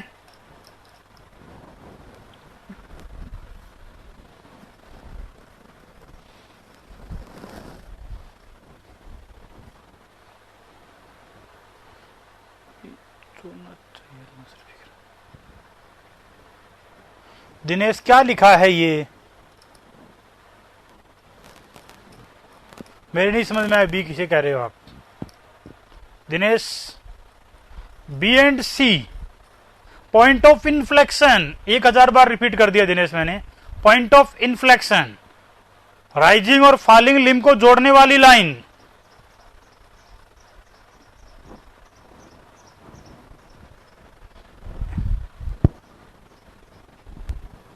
ये रहा बी और ये रहा सी।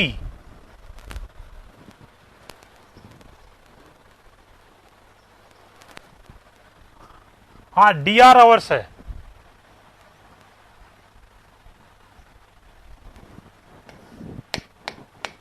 ये सेकंड में और ये सेंटीमीटर में। कोई डाउट?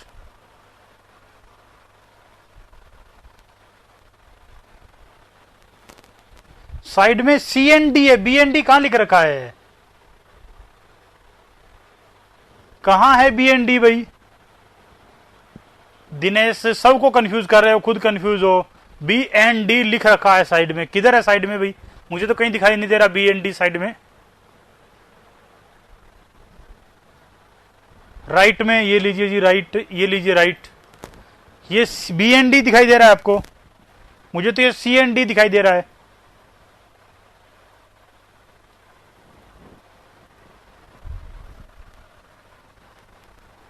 या इसको ऐसे नोट कर दो ना, एग्जैक्ट अगर मैं बात करूं, ये लो, अब भी अगर कंफ्यूजन है तो कंफ्यूजन ही रहेगा।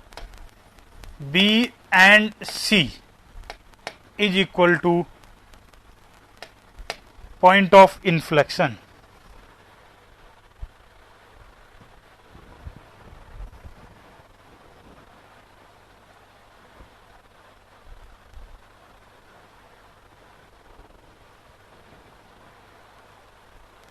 ओके,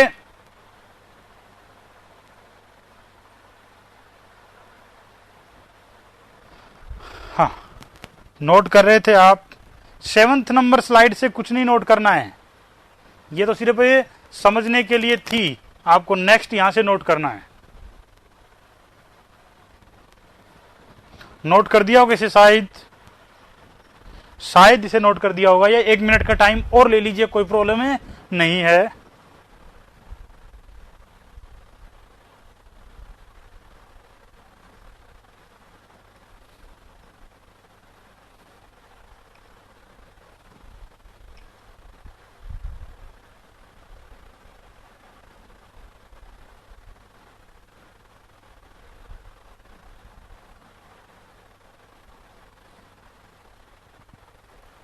एक मिनट रुक जाइए शिवराज, एक दो लोग अभी भी नोट कर रहे हैं। यहां डी आर हाइड्रोग्राफ नेम और कर्व ए बी, 4 हाइड्रोग्राफ के एलिमेंट रिप्रेजेंटेड है।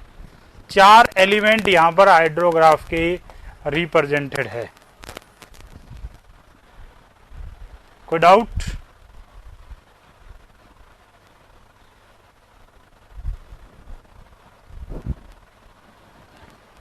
हाँ सुदीप महेश्वरी, कर्व में जो लिखा है वही कर दीजिए।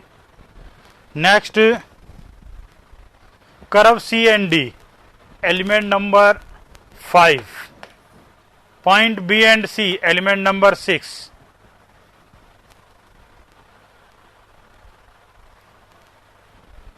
स्लाइड नंबर 5, इसे भी नोट कर डालो जल्दी से।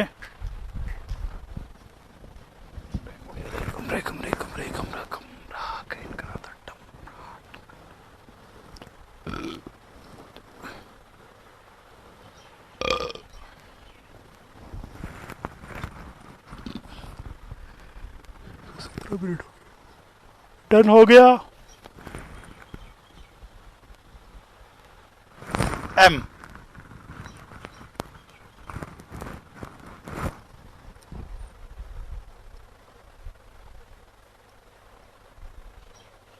ये क्या था सर? एम नहीं समझा, किस एम की बात कर रहे हो?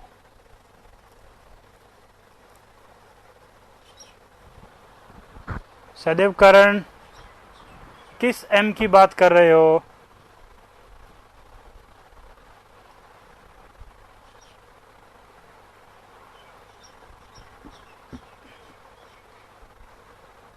किस एम की बात कर रहे हो? मैं नहीं समझ पा रहा हूं सदैव।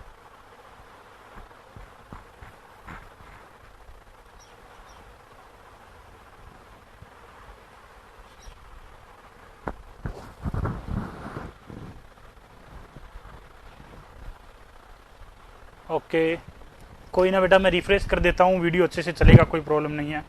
रिफ्रेश कर देता हूँ, कोई प्रॉब्लम नहीं है।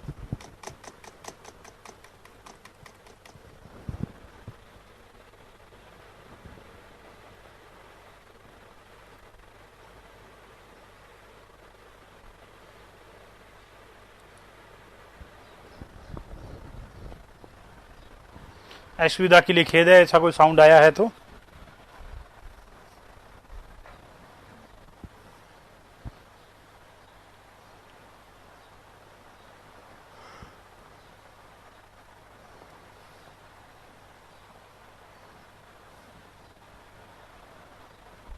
ओके नेक्स्ट इज 5 के बाद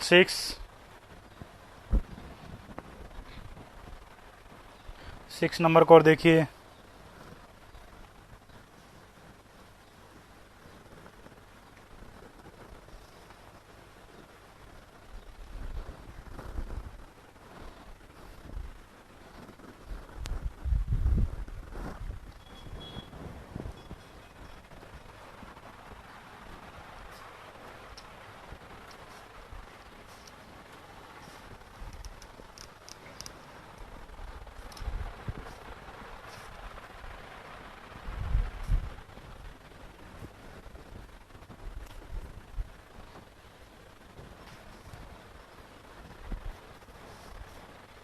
point of inflection, point B and C.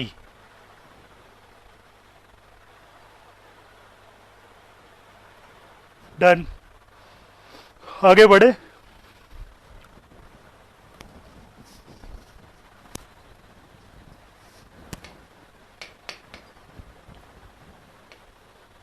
Seven,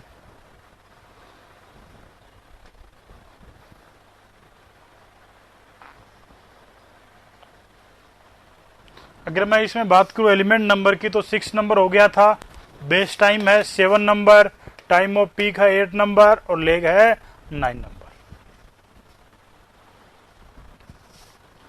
Kuldeep Kumar आराम से नोट कर लो, कोई जल्दी नहीं है। टाइम ऑफ पीक ए से लेकर के लाइन ऑफ पीक तक की दूरी, क्रम में देखिए कुलदीप कुमार, ए से लेकर के लाइन ऑफ पीक तक की दूरी, ए से लेकर के लाइन ऑफ पीक तक की दूरी।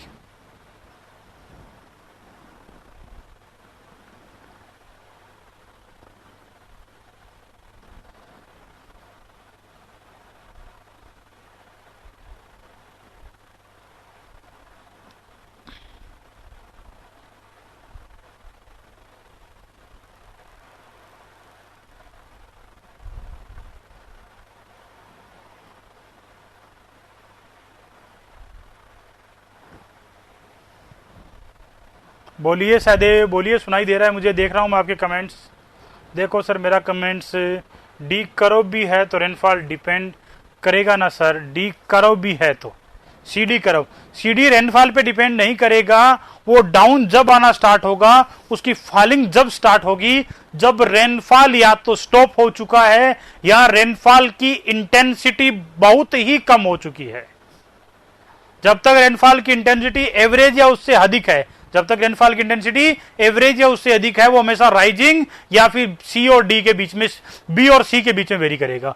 सी और डी में वो तभी जाएगा जब रेनफॉल या तो स्टॉप हो गया है या रेनफॉल की जो इंटेंसिटी है वो बहुत कम हो चुकी है। या तो स्टॉप हो गया है या रेनफॉल की इंटेंसिटी बहुत कम हो गई है, या तो स्टॉप हो गया है या इंटेंसिटी बहुत कम हो गई है। ग्राफ पे नीचे सी एंड डी नहीं लिखा दोस्त, क्यों कंफ्यूज हो रहे हो बिना मतलब। ये लो ग्राफ, कहां है सी एंड डी, मुझे बताओ एक बार कारण। सॉरी शर्मा सारस्वत जी बताइए मुझे कहां लिखा है B and C point of inflection. B and C point of inflection, B and C point of inflection लिखा है।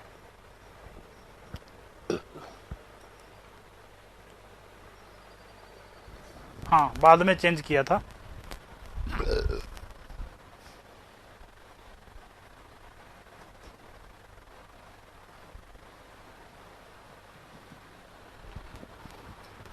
बोर्ड हैक हो गया है अभी, चल तो रहा है पर डिस्प्ले आगे, चलो ठीक है चल गया। 7 नोट कर लो। Lag basin Rishikesh, line of peak discharge से सीजी के बीच की distance, line of peak discharge से सीजी के बीच की distance lag basin. Lag basin 0 कब, जब सीजी लाइन ऑफ पीक पे ही आ जाए, वैल्यू 0। ऐसा हाइड्रोग्राफ हमेशा सिमेट्रिक हाइड्रोग्राफ कहलाता है, ऐसा हाइड्रोग्राफ हमेशा सिमेट्रिक हाइड्रोग्राफ कहलाता है। लेग बेसिन अभी नोट करना है क्या, कर लो आराम से, 1 मिनट का टाइम और देता हूं।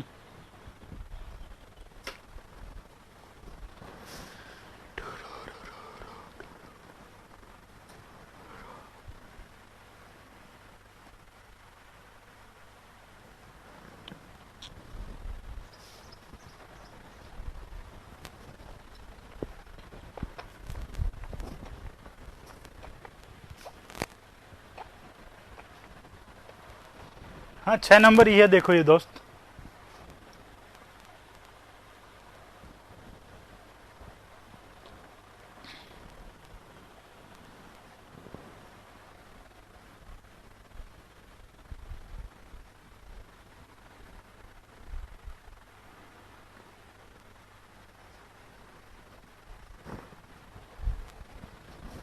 नाउ ओके, सहदेव कन्वर्टा अलाउ नहीं होती है, लेकिन इस बार इतनी स्ट्रिक्टनेस नहीं है कि क्लासेस के लिए नहीं आ जा सके।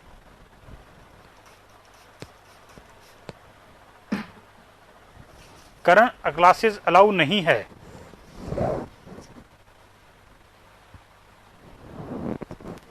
बैक एक सेकंड ये लीजिए जी, बैक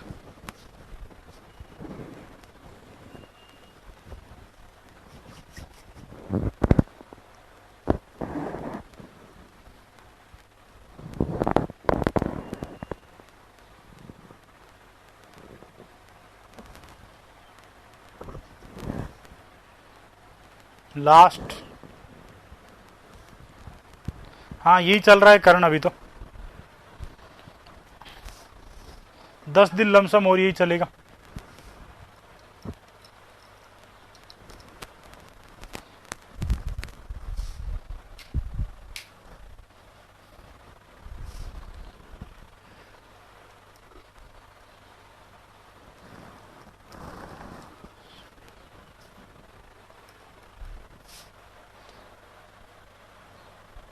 सिमेट्रिक कोई बात नहीं, वो भी सही है।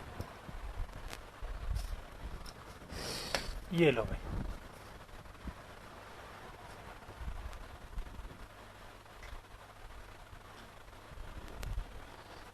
डन। नया टॉपिक है अपना हाइड्रोग्राफ का।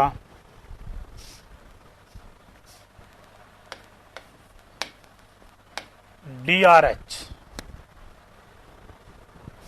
DRH का मीन्स है direct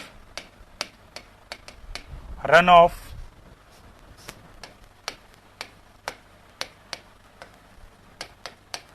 hydrograph. Direct run of A hydrograph. If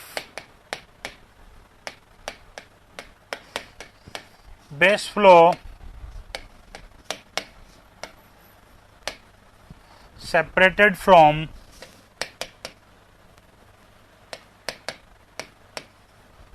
flood hydrograph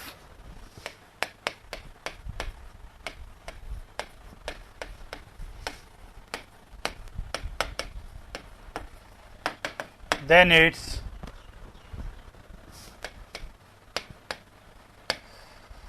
converted into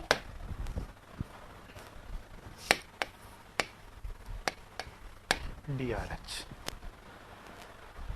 भी जो अपना पहले हाइड्रोग्राफ बन रहा था वो अकेली रेनफॉल का नहीं था, डायरेक्ट रन ऑफ का नहीं था, उसमें जो बेसिक फ्लो था स्ट्रीम का वो भी उसके साथ ही था। स्ट्रीम का जो बेसिक फ्लो था वो भी क्या था, उसके साथ ही था। यदि उसे अलग कर दिया जाए, यदि उसे डिफरेंट कर दिया जाए, सेपरेटेड कर दिया जाए किससे, फ्लड हाइड्रोग्राफ से, तो क्या बनाएगा अपना DRH, direct run of hydrograph. कैसे नोट कर सकता हूं मैं कि DR powers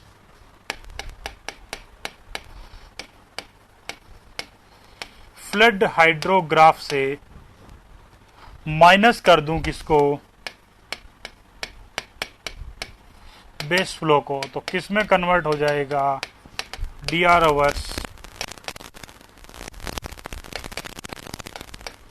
direct run of hydrograph.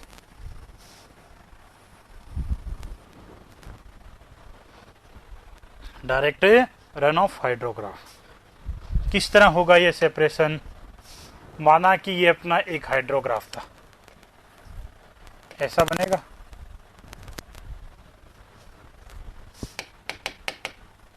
Time discharge क्या है ये अपने आप में, फ्लड हाइड्रोग्राफ। यूनिट बना देता हूं मैं, ये लीजिए जी यूनिट D और DR।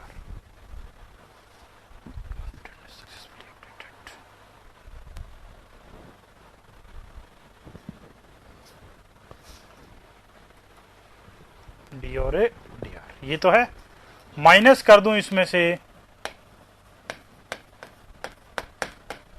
Base flow. माना कि यहां का डिस्चार्ज था मेरा Q0, यहां का डिस्चार्ज है Q1, यहां का डिस्चार्ज है Q2,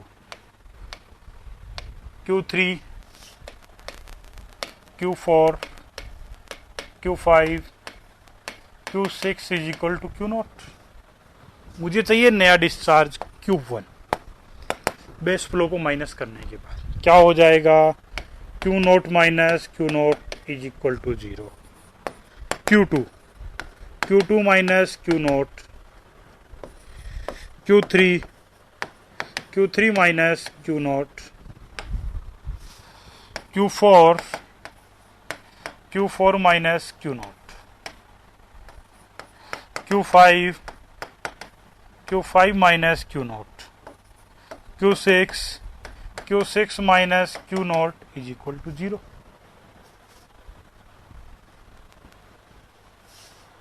यही तो होगा। नया जो कर्व बनेगा वो कैसा बनेगा, देखो वो 0 से स्टार्ट होगा और 0 पे ही एंड होगा, 0 से स्टार्ट होगा 0 पे एंड होगा। इसका डिस्चार्ज Q3 था तो ये भी Q3 होगा, दोनों साइड, इस साइड Q2 और Q4 है, और Q1 और Q5 ये 0 और ये 0, Q0 भी 0 और Q6 भी 0। टाइम वो का वही है, ये भी डी आर और डी का है, पर क्या कहलाएगा ये? D R H, D R hours, D R H, D R hours, D R H. और ये क्या होगा?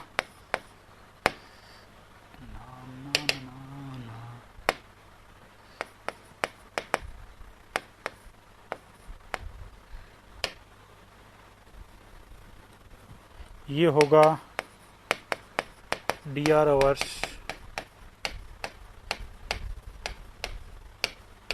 Flood hydrograph. सीधी सीधी बात यह है कि यदि जो अपना फ्लड हाइड्रोग्राफ था उससे मैं बेस फ्लो निकाल दूं तो जो मेरे पास हाइड्रोग्राफ बना है वो ओनली रन ऑफ का बन जाएगा। इसको बोल देते हैं direct run of hydrograph. Basic discharge यहां से कम हो जाएगा। कैचमेंट की रेनफॉल और रन ऑफ कैलकुलेशन, वापस सुनो, कैचमेंट की रेनफॉल और रन ऑफ कैलकुलेशन। कैचमेंट की रेनफॉल और रन ऑफ कैलकुलेशन में कौन सा कर्व काम आएगा भी? हाइड्रोग्राफ या डीआरएच? फ्लड हाइड्रोग्राफ या डीआरएच? कौन सा काम आएगा? फ्लड हाइड्रोग्राफ काम आएगा या डीआरएच?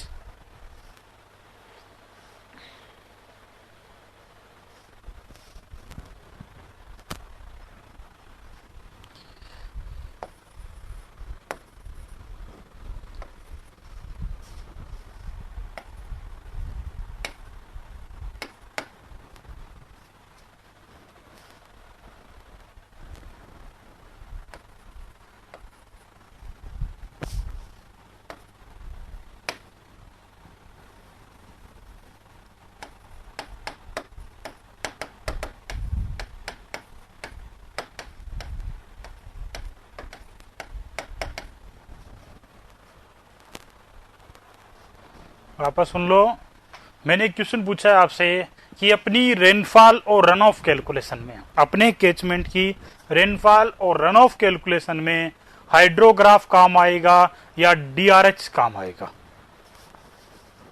हाइड्रोग्राफ काम आएगा या डीआरएच? किसी ने रिप्लाई नहीं दिया। हाइड्रोग्राफ, हाइड्रोग्राफ में तो बेस फ्लो भी तो है शिवराज। हाइड्रोग्राफ में बेस फ्लो है जो रेनफॉल से मिला ही नहीं, तो उतनी कैलकुलेशन एक्स्ट्रा करेगा ना वो।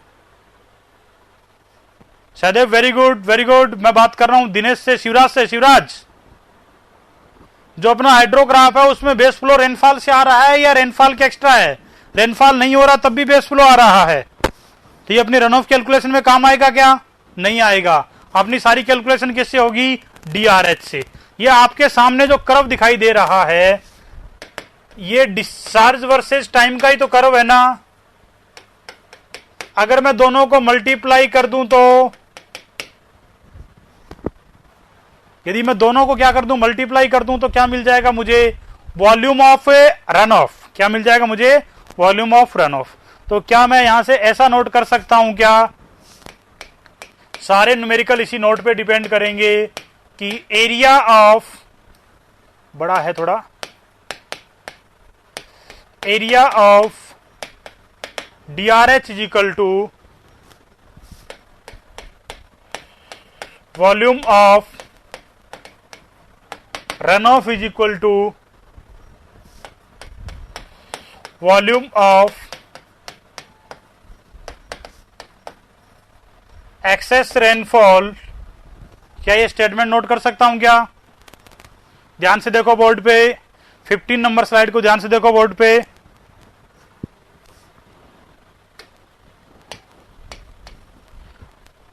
दो 210 नंबर स्लाइड को ध्यान से देखो बोर्ड पे। Area of DRH is equal to volume of run off is equal to volume of excess rainfall. Very easily note किया जा सकता है। इसी नोट का दूसरा पॉइंट, क्या मैं इस वॉल्यूम को डेप्थ ऑफ रन ऑफ में बदल सकता हूं क्या? क्या इस वॉल्यूम को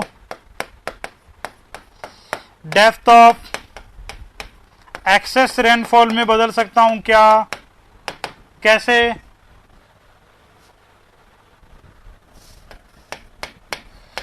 वॉल्यूम ऑफ रन ऑफ और excess rainfall divided by area of catchment. ऐसा भी नोट किया जा सकता है क्या, area of DRH upon area of catchment. Am I right? Area of DRH upon area of catchment. Am I right? सही है। ये दोनों चीजें बहुत ही काम आएगी। इसका मतलब अपने लिए नेक्स्ट जो कॉम्प्लिकेशंस है वो क्या बन जाएगा, एरिया ऑफ DRH को डिफाइन करना। नेक्स्ट जो अपना पॉइंट हो जाए वो क्या हो जाएगा, एरिया ऑफ DRH को डिफाइन करना। उससे पहले अपने पास इतनी ही स्लाइड है इस बोर्ड पे, इसीलिए आप लोग यहां तक तो नोट कर चुके थे 207 से, तो 8 से नोट कर दीजिए। एरिया ऑफ DRH निकालना देखेंगे अभी अपने।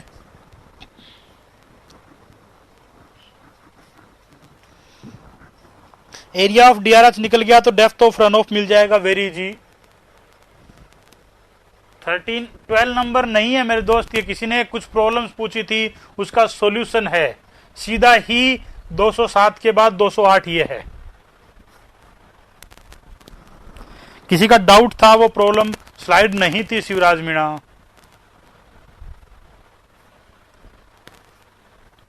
ट्वेल्व नंबर, मैं थोड़ा सा साइड हो जाता हूं, आप नोट कर रहे हो जब तक। 12 नंबर को नोट कर दो जल्दी से।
नेक्स्ट हो गया, good. 9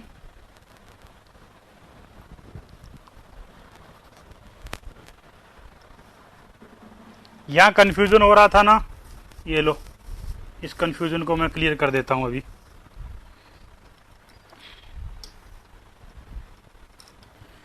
Q naught is equal to Q naught minus Q naught 0, Q1 is equal to Q1 minus Q naught, Q2 is equal to Q2 minus Q not,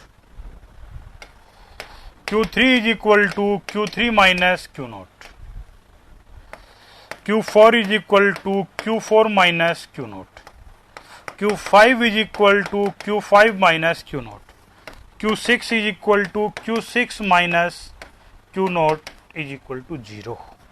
ये 0 से ही तो स्टार्ट होगा, 0 पे क्या होगा, एंड होगा।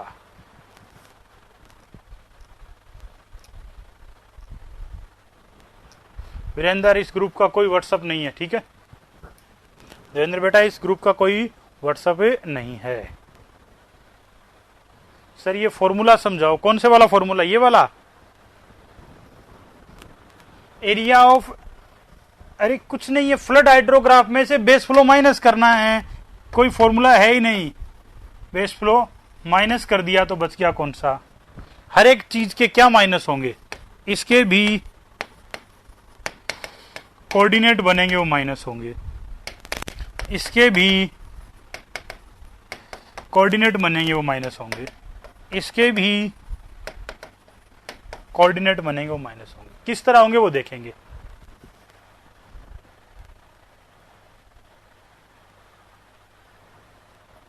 दो 207 का स्क्रीनशॉट ये लो।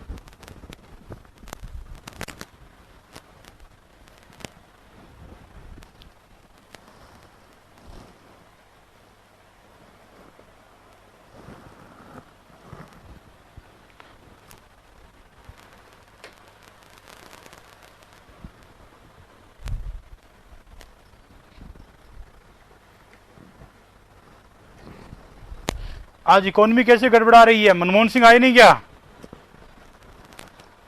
मनमोहन सिंह एब्सेंट है ना।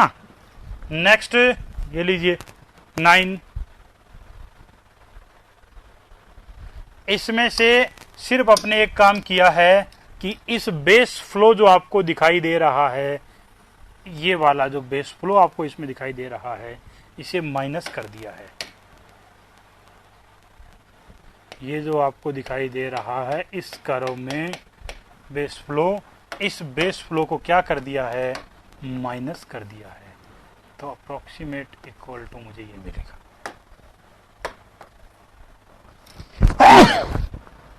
क्लियर?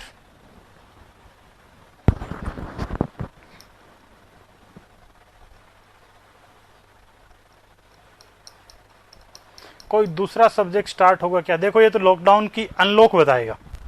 लॉकडाउन तो देख चुके हैं, इसे कौन बताएगा? अनलॉक। कलर वाले को बेस फ्लो,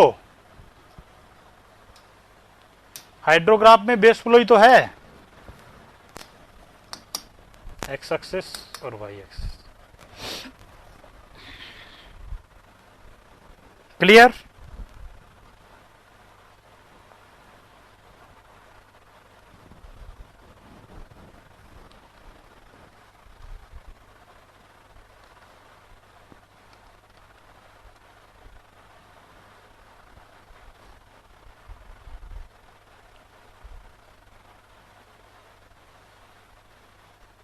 नहीं नहीं सहदेव कर्ण, ऐसा कुछ नहीं। ओके है सर।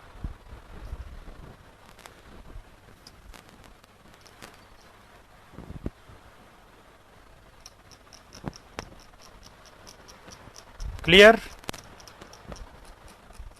डन। आगे बढ़ जाएं।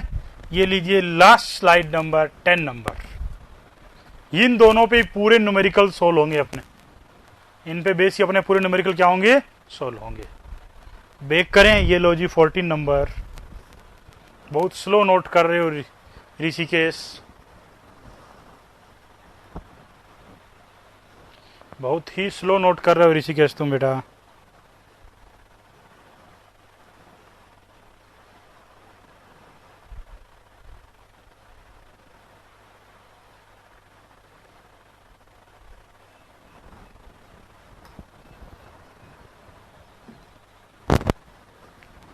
गुड।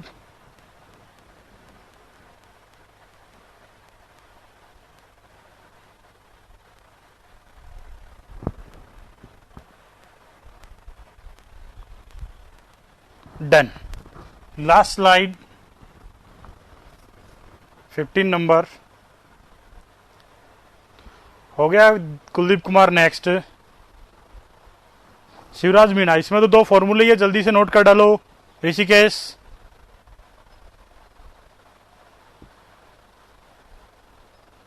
नहीं बताइए टेक्निकल प्रॉब्लम को। क्लास आपके पास रिकॉर्डेड भी रहती है, बाद में कोई पॉइंट रहता है तो उसको फिर क्लियर कर लिया करो। प्रॉब्लम्स बताने के लिए थोड़ी होती है, सॉर्ट आउट करने के लिए होती है, कोई हेल्प थोड़ी करता है।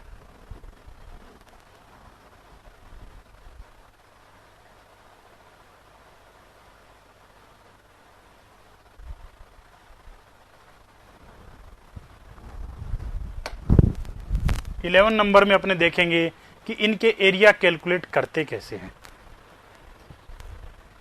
211 नंबर में अपने देखेंगे एरिया ऑफ डीआरएच कैसे कैलकुलेट होगा। एरिया ऑफ डीआरएच कैसे कैलकुलेट होगा? ये डीआरएच की शेप पे डिपेंड करेगा। यदि मेरा डीआरएच ऐसा बनता है इस तरह की शेप का, तो सीधी सी बात है एरिया क्या हो जाएगा? Area is equal to 1/2 base multiple height. Very easy. Triangular बनेगा तो नेक्स्ट हो सकता है कि कांस्टेंट रेनफॉल हो रही हो, ऐसा बन जाए तो इसको मैंने नाम दे देता हूं ए, और ये है ही अपना TB, time of base time. Area is equal to 1/2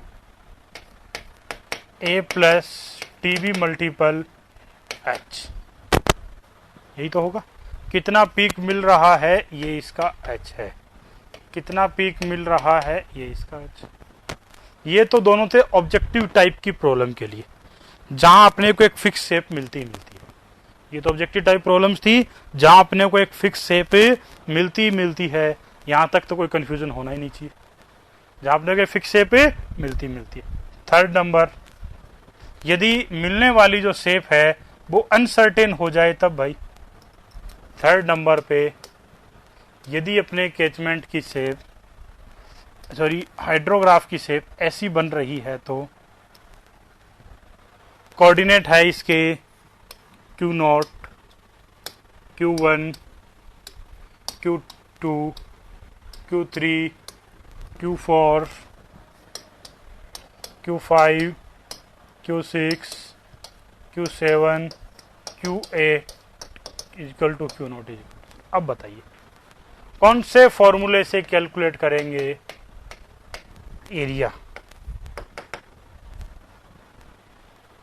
जल्दी बताइए भाई। कर्व की शेप में है तो कौन से फॉर्मूले से एरिया कैलकुलेट करेंगे? कर्व की फॉर्म में है तो कौन से फॉर्मूले से एरिया कैलकुलेट करेंगे अपने?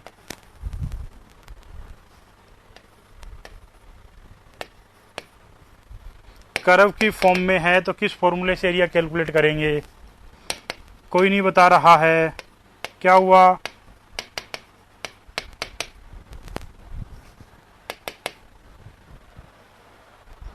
हाफ सर्कल, सर्कल का डाया कहां से लाएंगे? शिव हाफ सर्कल इंटीग्रेशन तो बहुत ही कॉम्प्लिकेटेड हो जाएगा। भूल गए trapezoidal formula, Simpson 1/3 rule, Simpson 3/8 rule. इनके बीच में आपको एक टाइम का कोऑर्डिनेट भी तो आएगा ना, इनके बीच में आपका एक टाइम कोऑर्डिनेट भी तो आएगा।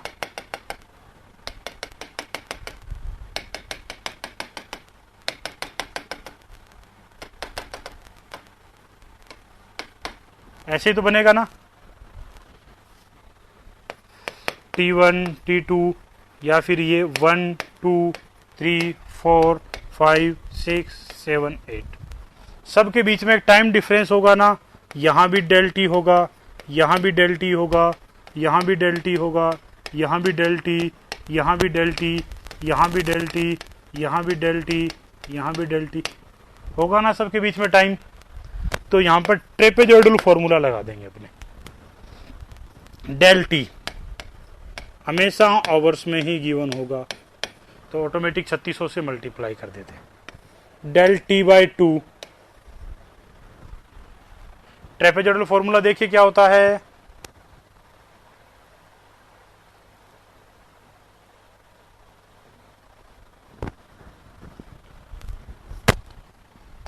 भूल गए थर्ड सेमेस्टर को क्या?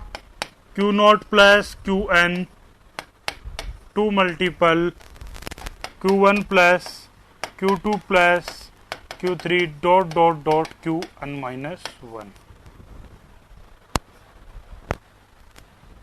सिम्पसन 1/3 और 3/8 भी लगा सकते हैं, लेकिन जब फर्स्ट और लास्ट कोऑर्डिनेट 0 हो तो ट्रेपेजोइडल सबसे बेस्ट रहता है।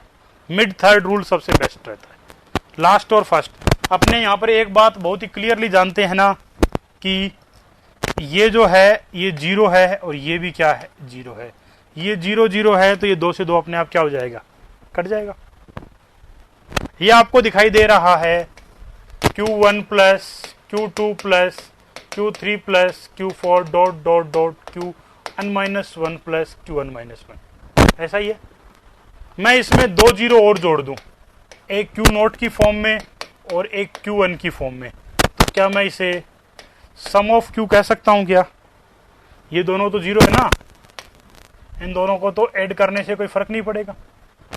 इसका मतलब सम ऑफ क्यू यही हो सकता है, Q1 plus Q2 plus Q3 dot dot Q1 minus 1। यही तो होगा ना।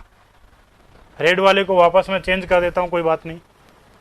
भी अपने पास जो डाटा है वो ये है, Q1 plus Q2 plus Q3 dot dot dot Qn minus 1।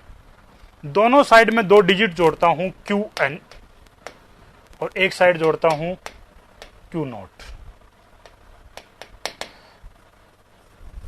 ये फिर उल्टा पुल्टा हो गया।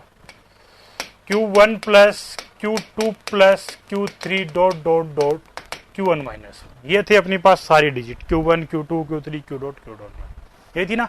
इन दोनों में 2 चीजें और जोड़ देता हूं, एक जोड़ दिया मैंने Qn और एक जोड़ दिया मैंने Q0। क्या इस पूरे को सम ऑफ क्यू कहा जा सकता है?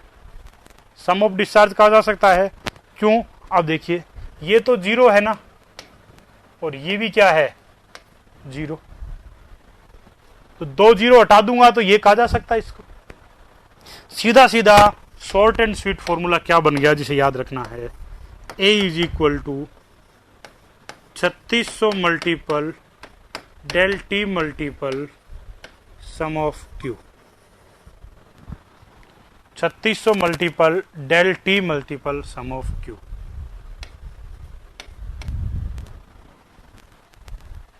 यही तो होगा इसका formula.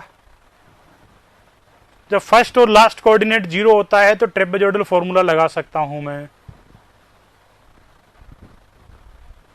Del T multiple 3600 second को आवर्स को सेकंड में कन्वर्ट कर लिया, ऑल डिजिट अपने मीटर क्यूब और सेकंड में आ गई है, एरिया मीटर स्क्वायर में आ जाएगा।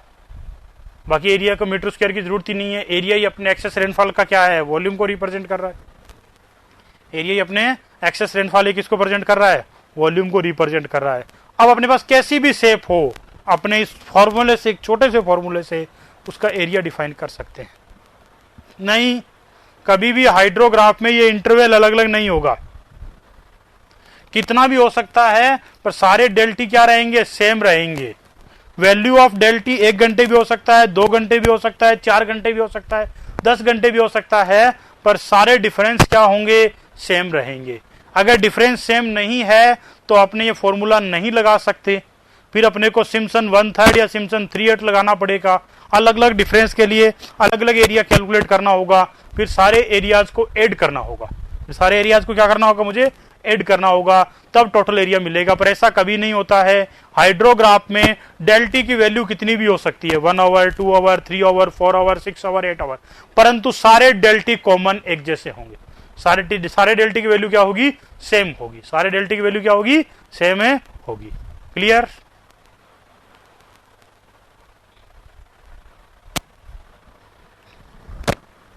आगे बढ़ जाएं।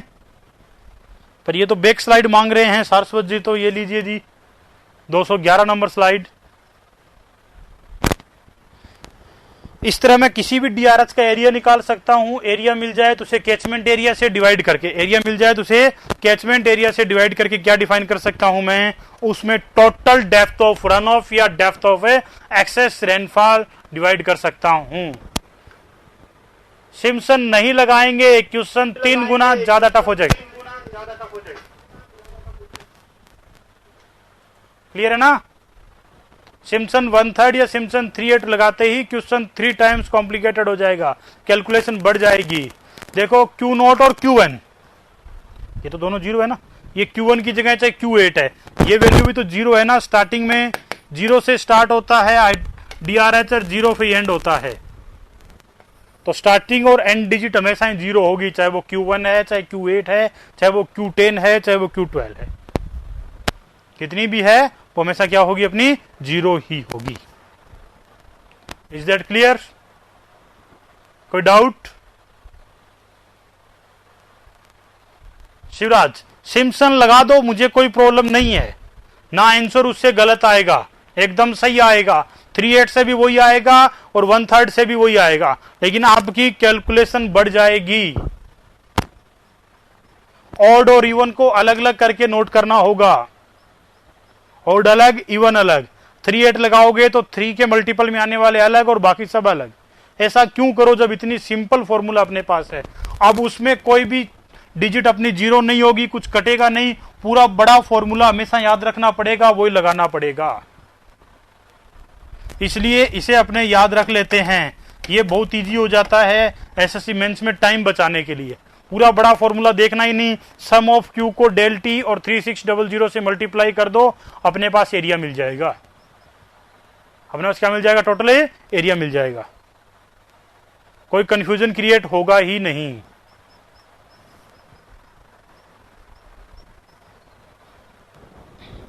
क्लियर? अब देखते हैं कि इसकी शेप को कौन कौन से फैक्टर इफेक्टेड करते हैं। हाइड्रोग्राफ की शेप को कौन कौन से फैक्टर इफेक्टेड करते हैं, या इससे किस किस टाइप के ऑब्जेक्टिव और सब्जेक्टिव न्यूमेरिकल्स बनते हैं। कौन कौन से फैक्टर इफेक्टेड करते हैं और किस किस टाइप के ऑब्जेक्टिव और सब्जेक्टिव न्यूमेरिकल्स बनते हैं। अब देखो शेप की बात करूं मैं तो एरिया ऑफ कैचमेंट इफेक्टेड करेगा, एरिया ऑफ कैचमेंट इफेक्टेड करेगा ना।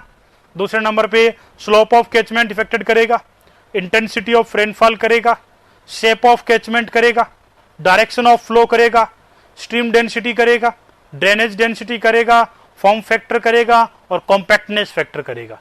इतने सारे फैक्टर है जो इसकी कैसी शेप बनेगी उसे निर्धारित करेंगे या उसे इफेक्टेड करेंगे शेप को। अगर हाइड्रोग्राफ की शेप चेंज है तो उसका एरिया चेंज, एरिया चेंज है तो अपने पास एक्सेस रेनफॉल की वॉल्यूम चेंज, रन ऑफ का वॉल्यूम चेंज, और रन ऑफ का वॉल्यूम चेंज तो depth of run of change. इसका मतलब शेप का यहां पूरी तरह अपने को पता होना या सारे फैक्टर्स का पता होना बहुत ही इंपॉर्टेंट है। इसलिए ऑब्जेक्टिव क्वेश्चन यहां से कितनी तरह के बनते हैं पहले तो वो देखो। सबसे बेसिक क्वेश्चन ये बनता है कि हाइड्रोग्राफ किन किन के वर्सेज बनाया जाता है। Discharge versus time, discharge versus time. दूसरा क्वेश्चन आपके सामने है, किस तरह एक कोऑर्डिनेट वाले डीआरएच का एरिया कैलकुलेट करते हैं। किस तरह, हमेशा यही पूछता है, 1/3 और 3/8 नहीं पूछेगा क्योंकि बहुत बड़े फॉर्मूले उसमें हो जाते हैं। उसमें क्या हो जाते हैं? बहुत ही बड़े फॉर्मूले हो जाते हैं। सेकेंडरी यदि अपने बात करें तो इसमें से पूछेगा ऑब्जेक्टिव न्यूमेरिकल्स कैसे बनते हैं। नेक्स्ट पूछेगा जो 8 के 8 फैक्टर्स हैं उनमें से कोई एक, direction of flow, slope of catchment, area of catchment, intensity of rainfall, duration of rainfall, उसके अलावा फिर शेप ऑफ कैचमेंट हो गया, stream density, drainage density, form factor और कॉम्पैक्टनेस फैक्टर। पहले पढ़ेंगे सारे फैक्टर्स, फिर पढ़ेंगे इस पे बनने वाले सारे न्यूमेरिकल्स। सारे पहले पढ़ेंगे सारे फैक्टर्स, फिर पढ़ेंगे इस पे बनने वाले सारे न्यूमेरिकल्स। चलो दोस्तों इतना काफी है। इसमें कोई डाउट है तो पूछिए और आप लोग इसे नोट कीजिए। मैं इसकी नंबरिंग करना फिर भूल गया था, शायद ये 11 और ये है 212। कल अपनी बहुत इंपॉर्टेंट क्लास होगी। हाइड्रोग्राफ से यदि क्वेश्चन है तो वो 101% कल की क्लास से ही रहेगा, कल की क्लास ही रहेगा। उसके लिए आज वाली क्लास को आपको पढ़ के आना बहुत जरूरी है। कल मैं वापस नहीं बताऊंगा कि राइजिंग लिम क्या है, फॉलिंग लिम क्या है, टाइम ऑफ पीक डिस्चार्ज क्या है, पीक डिस्चार्ज क्या है, पॉइंट ऑफ इन्फ्लेक्शन क्या है, बेस फ्लो क्या है। कल डायरेक्ट उनको फॉर्मूलों में यूज करेंगे, कल डायरेक्ट उनको फॉर्मूलों में यूज करेंगे। एक बार 15 नंबर स्लाइड चाहिए, कोई बात नहीं है, 1 मिनट में कहीं नहीं जाना। ये लीजिए,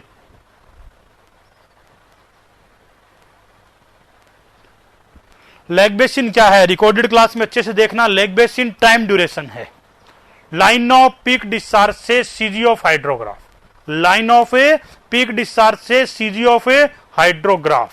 ये रहा, इससे भी पीछे जाना पड़ेगा, इससे भी पीछे, ये रहा lag basin. Time duration between line of peak discharge to CG of hydrograph, line of peak discharge to CG of hydrograph. ये देखो, वापस डायग्राम में आ जाओ, ये रहा लाइन ऑफ पीक डिस्चार्ज, ये रहा, यही है ना line of a peak discharge, और ये रहा सीजी। इन दोनों के बीच की जो डिस्टेंस है यही तो कहला रही है लेग बेसिन। यदि सीजी उठ करके इस लाइन के ऊपर आ जाए तो लेग बेसिन इज 0। सीजी यदि उठ के इस लाइन के ऊपर आ जाए तो क्या हो जाए? Lag basin is 0। Lag basin 0, इसका मतलब क्या है? Hydrograph is an a symmetric hydrograph. Hydrograph कैसा है? Symmetric hydrograph. ये पूरी टीम वर्क फ्रॉम होम पे चल रही है। मुझे नहीं पता कौन से सर अपडेट करते हैं। रेगुलर अपडेट हो तो रही है क्लासेस सारी, रेगुलर अपलोड हो रही है क्लासेस सारी। किस टाइम तक हो जाती है लमसम अपलोड? किस टाइम तक हो जाती है? देखो इसका एक तरीका आपके पास और भी है। जो स्टूडेंट्स प्रॉपर नोट्स बना लेते हैं वो इसे ग्रुप में शेयर कर दिया करो, ताकि बाकी लोग जो प्रॉपर नहीं बना पाए, एक आध रह गया नेटवर्क प्रॉब्लम की वजह से, पीसी मोबाइल खराब होने की प्रॉब्लम की वजह से, other something something everything everything extra कारणों की वजह से, वो भी उसे पढ़ ले। कभी कभी एक दिन का गैप आ जाता है, बहुत सारी क्लासेज होती है, सिंगल नेटवर्क सिंगल साइट पे अपडेट होती है, तो टाइम लगता है अपलोडिंग में। 3 ब्रांचेज और कितने सेंटर, सोचो 3 ब्रांच, 3 नहीं 4 या 5 ब्रांच होगी, 5 ब्रांच है, कुछ सेंटर पे 3, किसी पे 4, किसी पे 5, और कितने सारे सेंटर, कितने सब्जेक्ट, कितने घंटे की क्लास डेली एक ही साइट पे अपलोड हो रही है, तो टाइम तो लगेगा ना। अगर वो 24 आवर्स इसे रनिंग रखते हैं तब भी आपके गैप आना स्वाभाविक है। जनरली गैप नहीं आता है, प्रॉपर डिजाइन है सिस्टम पर, कभी कभी नेटवर्क प्रॉब्लम से आ जाता है। ओके कारण जा सकते हैं, कल मिलते हैं इसी टाइम। कल इसके न्यूमेरिकल्स और फैक्टर इफेक्टिंग पढ़ेंगे। कल इसके न्यूमेरिकल्स और factor affected of shape of hydrograph पढ़ेंगे।